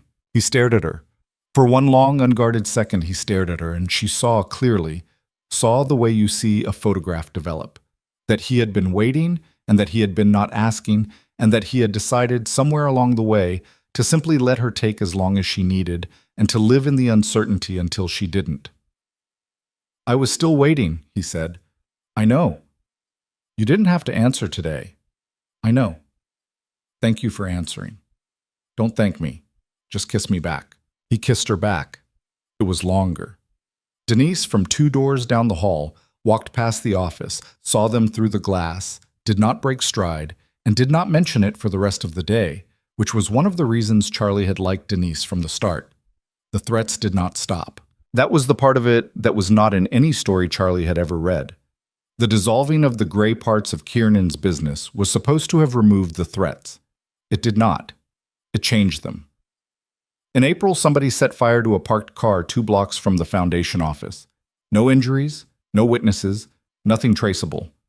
In May, one of the foundation's paralegals, a young man named Marco, got a phone call at midnight telling him to quit his job. He did not quit his job. He did, however, move back in with his mother for a month, and the foundation paid to upgrade the locks on both his apartment and his mother's, and he came back in June steady and angry and better at his work than he had been before. In July, Kiernan's house was broken into. Not a real break-in, a message. Somebody got past the perimeter fence, walked across the lawn to the kitchen door, broke 1 pane of glass in the kitchen door, walked into the kitchen, placed a single bullet standing upright on the counter, and walked back out the way they had come. The security footage caught the man from the back only. Walter, who had been in the gatehouse reading a paperback, did not realize anything had happened until the alarm went off 6 minutes after the man was already gone. Kiernan called Charlie at 4 in the morning. "I'm coming to you," he said. His voice was flat. "I'm not staying. I want to see you, and then I'm going back to the house." "What happened?" "Someone walked into the kitchen. I'm fine. Nobody was hurt. I want to see you." "Come." He came. He stood in her doorway, and she opened the door in her pajamas, and he looked, for the first time in all the nights he had ever stood in her doorway, frightened, not for himself. She could tell the difference. He was frightened because the house had been breached and she was not in the house, and the next message might not be in the kitchen. "Kiernan." "Charlotte, come in." He came in. He sat on her couch. She made tea. She didn't drink. He drank his in 3 swallows, which was not like him, and then he set the mug down and put his head in his hands for maybe 30 seconds, which was also not like him. "I'm going to ask you something," he said, not looking up, "and you're going to be angry." "Ask." "I want you to come stay at the house, just until I find out who came into the kitchen.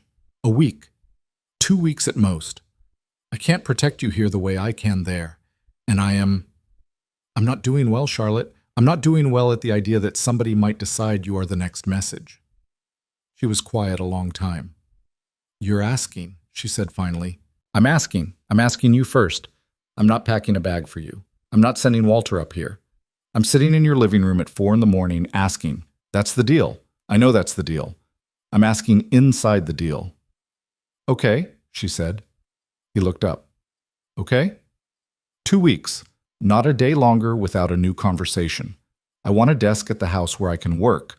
I'm bringing my own coffee maker because yours is a nightmare, and my mother's rosary comes with me. Non-negotiable." He almost laughed. "Okay.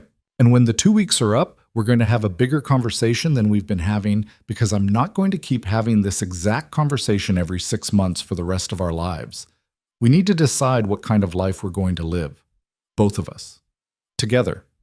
With the foundation, and the house, and the diner, and Walter, and whatever Mstislav is planning next. That's a conversation. I don't want to have it right now. I want to have it in 2 weeks. But I want to have it on the calendar." "On the calendar." Kiernan. "Okay, 2 weeks, on the calendar." "Okay."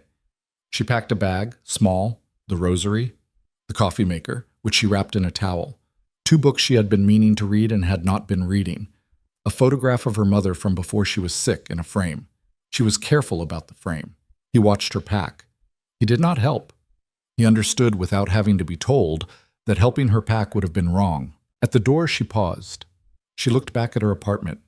The chipped kitchen table, the radiator that still knocked at 6:15, the rosary above the faucet that she was taking with her, the life she had built in this one bedroom with a window that looked out on an alley and a fire escape that rattled in the wind. She was not leaving it. She was going somewhere for 2 weeks. That was what she was telling herself. It was almost true. Walter was downstairs. He took her bag. He did not make a joke because Walter did not make jokes, but he did the small nod he did when he was pleased about a thing, and she saw the nod and understood it. In the car, beside Kiernan, in the dark, she put her hand on top of his hand on the seat between them again, the way she had after Ravenhurst, and this time he laced his fingers through hers without looking at her, as if he had been waiting for 6 months for this exact small thing, and she let him, and she didn't say anything about the tightness in his grip. The city slid past the windows. The sun was coming up behind them over the water. Somewhere in the dark ahead was a stone house with a broken kitchen window and a bullet standing on a counter and a conversation in 2 weeks that neither of them, yet, knew how to begin. She leaned her head back against the seat. She closed her eyes. She did not sleep, but she rested.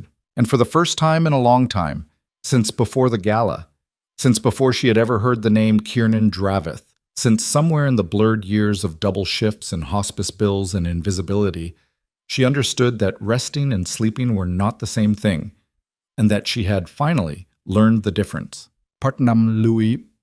Viết 6.000 đến 6.500 từ liên kết liền mạch với các phần trước trong câu chuyện. Pha hội thoại tạo thành một câu chuyện liền mạch khi ghép lại. Mỗi phần liền mạch với phần trước không giới thiệu lại câu chuyện ở đầu phần mới. Liên kết các phần của câu chuyện một cách liền mạch, sử dụng câu chuyện tiếp giữa các phần. Duy trì chủ đề, tránh ngắt quãng đột ngột, không sử dụng gạch đầu dòng hoặc tiêu đề phụ, phong cách kể chuyện Mỹ, Hoa Kỳ, giống văn giàu cảm xúc. Kể theo ngôi thứ 3, giữ đồ kịch tính không viết lan man, nhân vật không hoàn hảo, hồi thoại tự nhiên, tránh ngôn ngữ văn chương sáo rơi và cụm từ AI điển hình. Viết như nhà văn chuyên nghiệp, không như AI cố gắng nghe sàng. Có yếu tố con người, cầm miêu tả qua mượt mà và hoàn hảo, kết thúc phần không giới thiệu phần sau. Lưu ý trả lời trong mục tin nhắn không nhảy sang document, chỉ đành bắt buộc không được xuất hiện trong nội dung truyền. Đây là một câu chuyện, điện ảnh hoàn toàn hư cấu được tạo ra chỉ nhằm mục đích giải trí, không đề cập hay ngụ ý rằng nó dựa trên sự kiện có thật, người thật hoặc câu chuyện có thật. Không sử dụng các cụm từ như dựa trên một câu chuyện có thật, theo ghi chép hoặc bất cứ điều gì tương tự. Tất cả các nhân vật, địa điểm, tổ chức và sự kiện phải hoàn toàn hư cấu. Show more. 11:14. The 2 weeks at the house became 17 days, because on the 15th day a woman was arrested at a gas station in New Jersey with a notebook in her glove compartment. The notebook had Charlie's address in it. It had the foundation's address. It had the address of the diner, with Charlie's shift schedule copied out in careful handwriting and a circle drawn around Thursday mornings. The woman was 31 years old. She had no criminal record. She had been paid in cash 3 times by a man she had met once at a coffee shop in Queens and could not describe well enough to be useful. The handwriting in the notebook, the federal agents told Kiernan through the lawyer who was now his only line to that world, matched nothing they had on file, which meant the man in the coffee shop had been careful, and which meant he had probably not been the man who had hired him either. Mstislav's name did not appear anywhere. It didn't have to. Kiernan read the report at his kitchen table. The same kitchen where the bullet had stood on the counter 17 days before. And then he folded it, and then he put it down. And then he said to Charlie, who was sitting across from him drinking coffee out of her own coffee maker, which had lived for 17 days on his expensive counter, "I don't know how to keep you safe forever." "Nobody keeps anybody safe forever," Charlie said. "That isn't a helpful answer. It's the honest one." He looked at her. "We said 2 weeks," he said. "It's been 17 days. I'm asking you what you want to do. Not telling, asking." Charlie took a slow sip of her coffee. She had been thinking about this for most of a week. She had written things down on a piece of paper and torn the paper up, and written them down again on a different piece of paper. She had called Sybil and talked it through for an hour and a half, and then not used a single one of the things Sybil had said, because the things Sybil had said had been about Kiernan, and what Charlie had realized somewhere around Thursday was that the decision was not actually about Kiernan. It was about her. "I want to go home," she said. "Okay. I want to go home today. I want to sleep in my own bed tonight." "Okay. And I want you to come with me." Kiernan went still. "What?" "Not to live there. Not permanently. Not tonight even, if you can't. But sometimes. I want the key in your pocket to be a real key. I want you to come up the stairs and knock. I want you to come for breakfast. I want my apartment to be a place where you exist, not a place where I used to live before I became the woman you took off the street. Because right now, this house is the only place where we're a we, and that's not working. That's the part that isn't working. This house keeps me safe, but it makes me small. I can't be small for the rest of my life. Not even for you." He did not speak for a long moment. "I didn't know that was how it felt." "I know you didn't. I didn't know how to tell you. I'm telling you now." "Okay. And I want something else. I don't know how to say this. I'm going to say it badly. Say it badly." She set her mug down. Her hands were a little cold. The kitchen, enormous, had a view through a wall of windows that she had not gotten used to and would probably never get used to. A stretch of lawn that rolled down to a tree line, birds in the trees, the distant gray thread of a river. She thought, absurdly, about the alley outside her own kitchen window. The brick wall. The fire escape. "I don't want to be the woman in the paper," she said. "The one at Ravenhurst. The one on your arm. I'm not saying I won't ever go to another one of those things. I might. But I don't want to be shaped by them. I don't want them to be the measure of my life. I want the foundation. I want the diner. I want to see my mother on Sunday afternoons for however long she has left. And I want to sit with her and not be thinking about who's watching outside the hospice. And I want you. But I want you in the middle of that, not on top of it. Does that make sense?" "Yes. Because if I'm going to keep being with you long term, I have to know I'm not becoming a version of somebody else in order to do it. I watched my mother make herself smaller for my father for a year and a half before he left. I'm not doing that. I'm not doing it for anyone. Not even for the good version of a man. Not even for you." Kiernan looked down at his hands. He was quiet for a long time. Too long for a movie, too long for comfort. She let him be. When he looked up, he said, "I've been doing something wrong." "You haven't been doing anything wrong." "I have. Not in a way you caught. In a way I didn't catch. I've been keeping you here because it was easier. For me. It's easier for me to know where you are. It's easier for me to sleep. I told myself it was for your safety, and that's true, but it's not the whole truth. And the whole truth is, I have been making my own life easier at the cost of yours without admitting it, and that's not the deal. That's not the deal we made in your kitchen. I apologize." "Kiernan, I mean it. I know you mean it. I'll take you home today. I'll come tonight if you want me to. I'll figure out the security piece without making it a leash. I'll figure it out, and I'll come to you, and I'll tell you what I figured out, and I'll ask before I do any of it. That's the deal. That's the deal." She stood up. She walked around the table. She put her arms around his shoulders from behind, and she leaned her forehead against the side of his head, which was the only place she could reach from the angle she was standing at, and he reached up and put one hand over hers on his chest. "Stop apologizing," she said into his hair. "Just don't do it again." "Okay. Okay." Walter drove her home that afternoon. Kiernan stayed at the house to make calls he had been avoiding. He came to her apartment that night, at 9:30, carrying a small bag and a bottle of wine and a set of spare keys she had given him the week before, but which he had not used. He knocked. She opened the door. He didn't speak. She pulled him inside by his tie, which was ridiculous, and she laughed at herself even while she did it. And he laughed too, a real laugh, and he kicked the door shut behind him. That was the first night he ever slept in her apartment. He did not fit in her bed. It was a full, not a queen. He was a tall man, and the bed was an adult frame from IKEA she had assembled herself in 2021, and his feet hung off the end by 3 inches. He did not complain. She offered to order a bigger bed. He said no. He said he wanted to remember this bed, later, when they had bigger beds elsewhere. She called him a sap. He agreed that he was being a sap.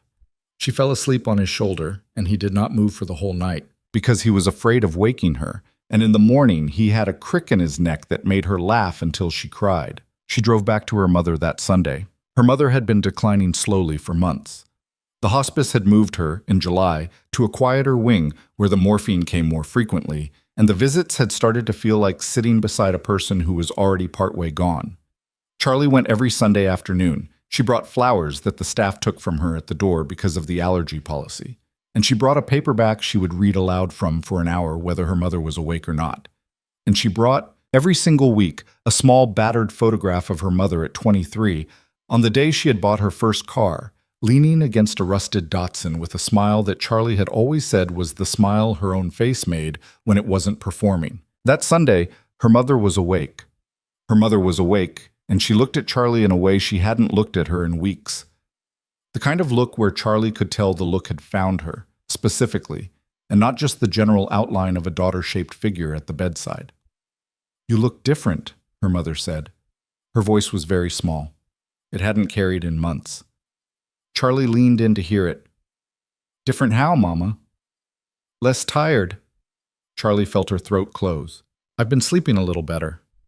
"Is that what you're calling him?" "Mama." "I'm not blind, Charlotte." Charlie laughed, wet, ugly, the way she only laughed in this room, and took her mother's hand. Her mother's hand had always been the hand that did things. Poured coffee, braided hair, counted coins out of a jar. Now it was thin and cold, and it took two of Charlie's hands to hold it. "He makes me better," Charlie said.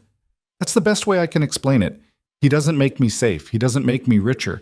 I mean, I guess, technically, but that's not the point. He makes me a better version of the person I was going to be anyway. He lets me be that version. That's the thing." "Does he love you?" "Yes." "Do you love him?" "Yes." "Then marry him." "Mama." "I mean it.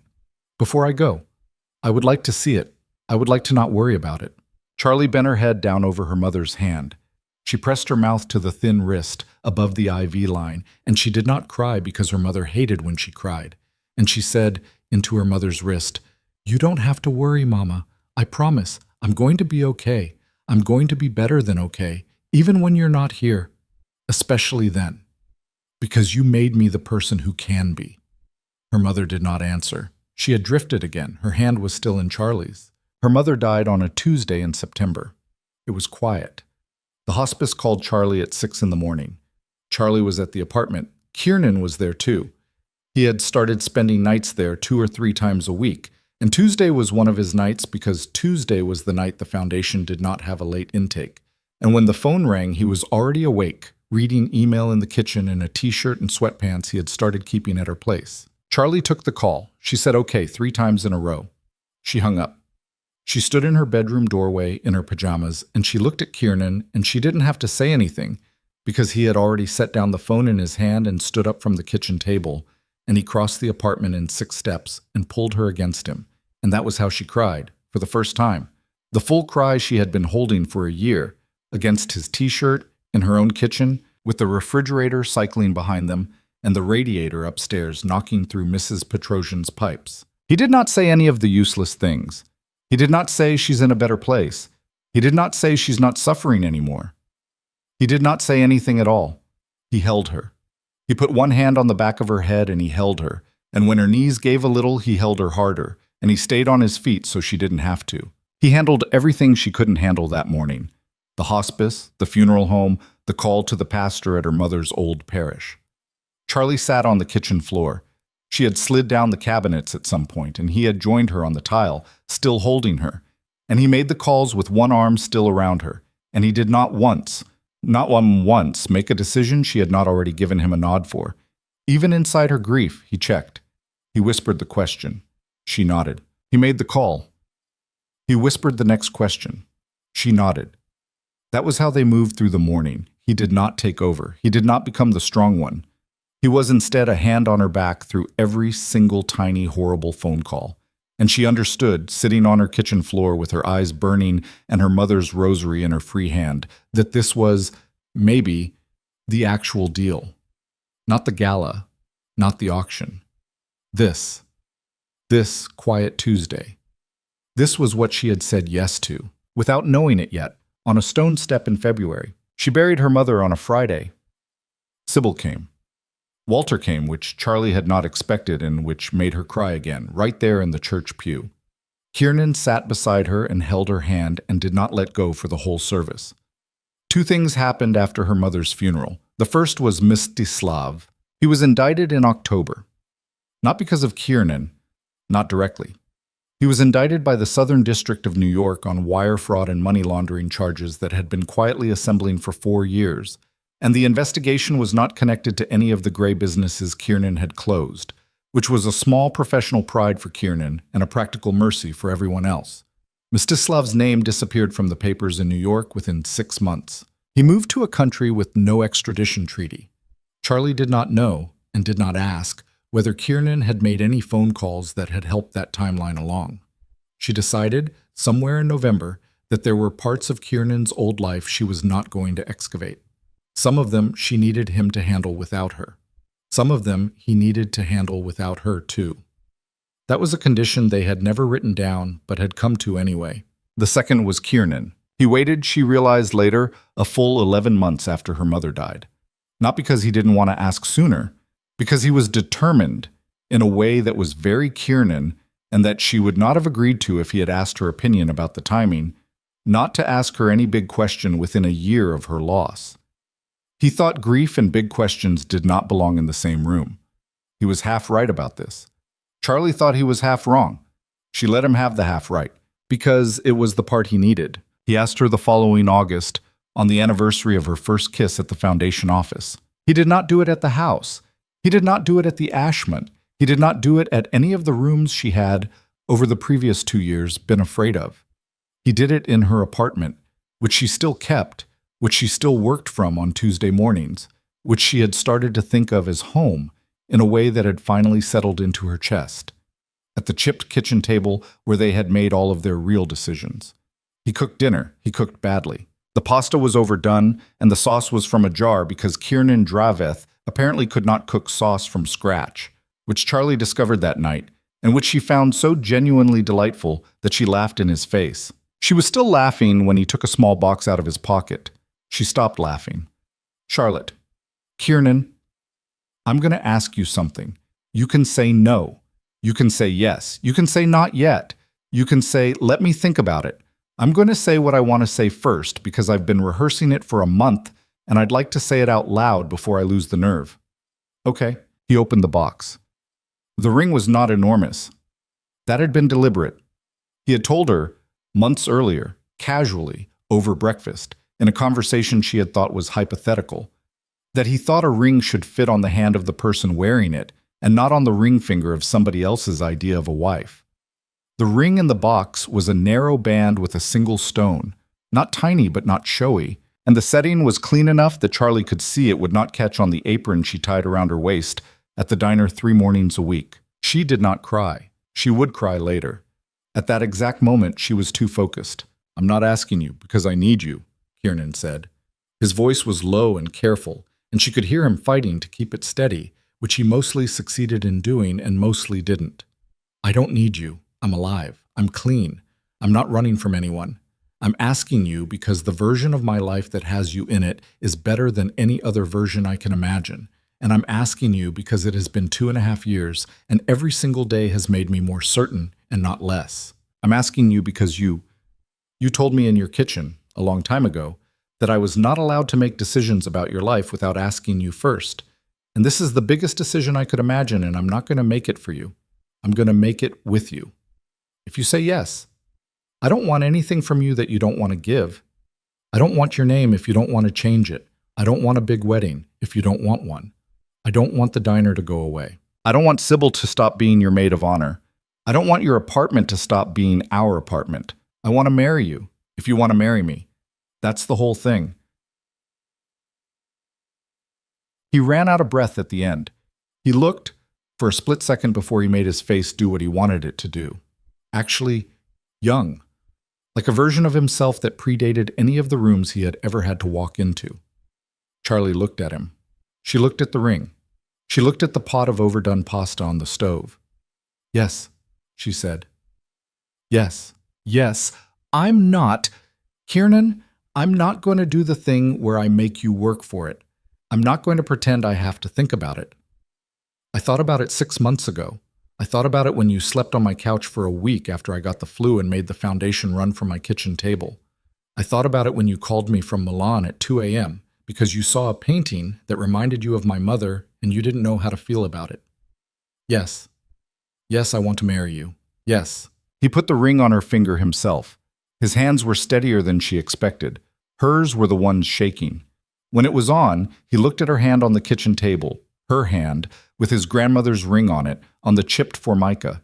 And he started laughing, quietly, like he couldn't believe the ring was actually there, and she started laughing with him, and they sat at the table and laughed until Sybil, who Kiernan had apparently texted from the bathroom while Charlie was washing her face before dinner, buzzed up and let herself in with her own spare key, and then all three of them laughed together. The wedding was small. She had said she wanted small, and she meant small. They got married in October at a farmhouse in Vermont owned by the sister of a lawyer who worked at the foundation.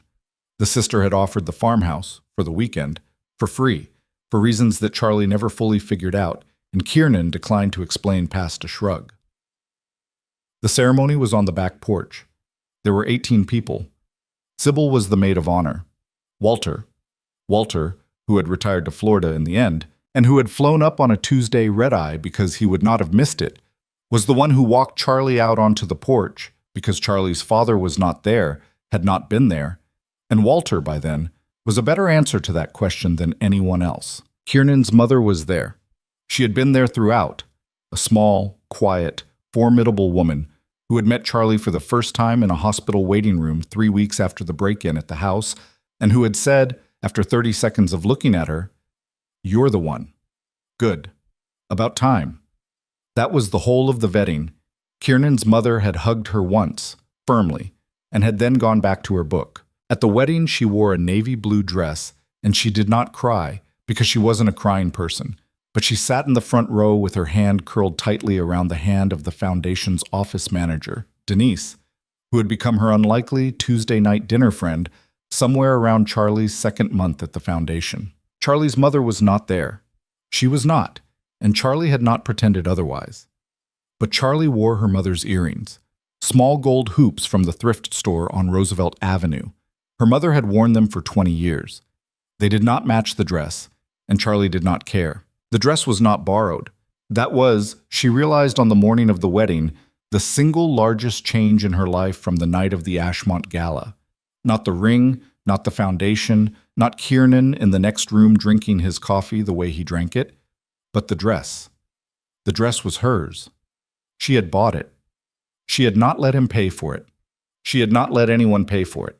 It had cost her 3 months of saving from her diner shifts and an embarrassing amount of secret pricing research, and she had bought it in a small shop in the village run by a woman who had asked her, at the final fitting, "How does it feel?"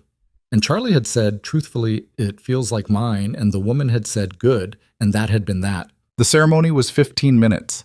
The vows, which Kiernan and Charlie had written the night before on the kitchen counter of the farmhouse, were not long. Charlie read hers first. Her hand shook. She didn't care. Kiernan, who did not cry, cried.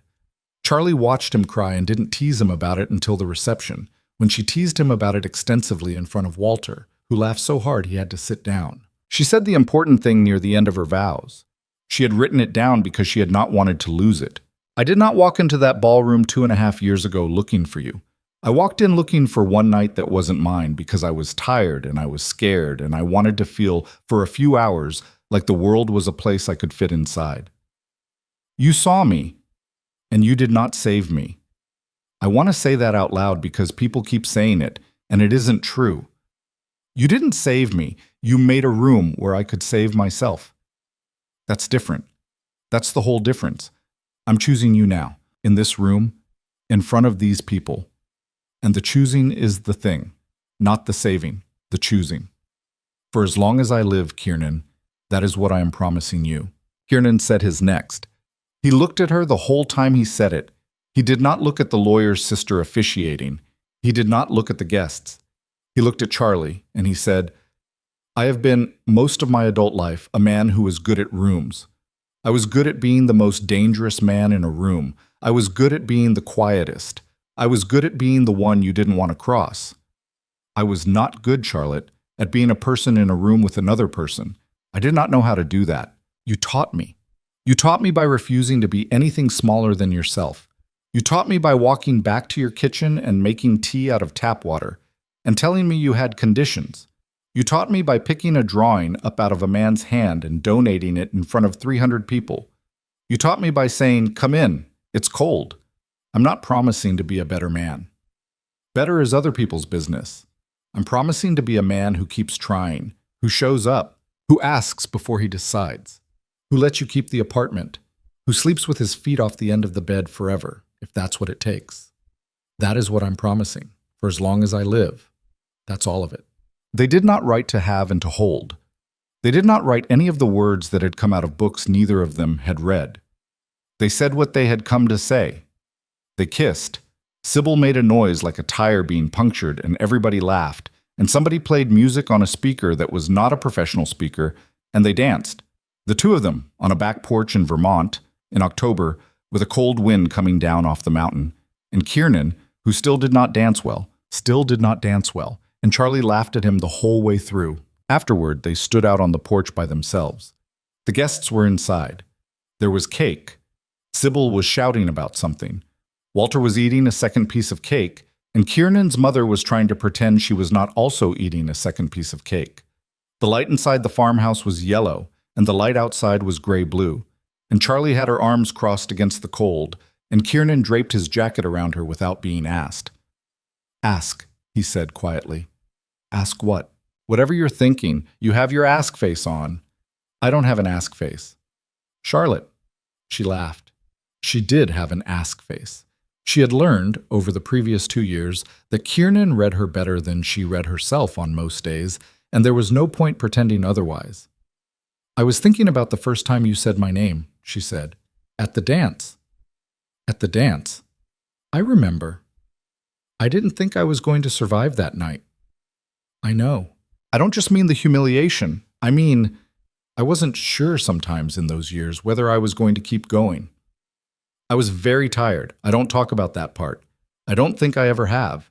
But I was very tired, in a way that scared me a little, in the year before my mother got sick. I want you to know that about me. I want to say it out loud once. Not because I need you to do anything about it, because it's part of the shape of how I got to this porch." Kiernan looked down at her. He did not say "I'm sorry," because he had learned, finally, that she did not want him to be sorry for the parts of her life he had not caused. He did not say anything for a moment. Then he said, "Thank you for telling me. Thank you for not making it a whole thing." "Charlotte." "Yes. I'm very glad you kept going." "Me too." She leaned against his side. His jacket was too big on her shoulders, and the sleeves came past her hands. She tucked her hands up inside them and looked out at the mountains, which were already starting to turn in the cold. She thought about the woman she had been that night at the Ashmont, the borrowed dress, the borrowed name on the invitation, the champagne fountain and Trenton Whitlock, and the laughter of 400 people who had decided collectively in the space of 2 minutes that she was something to be stepped on. She had not saved that woman. That woman had saved herself, slowly, over years, with a lot of help from a man who had eventually learned not to help too much. And she had not been made into something else by this life.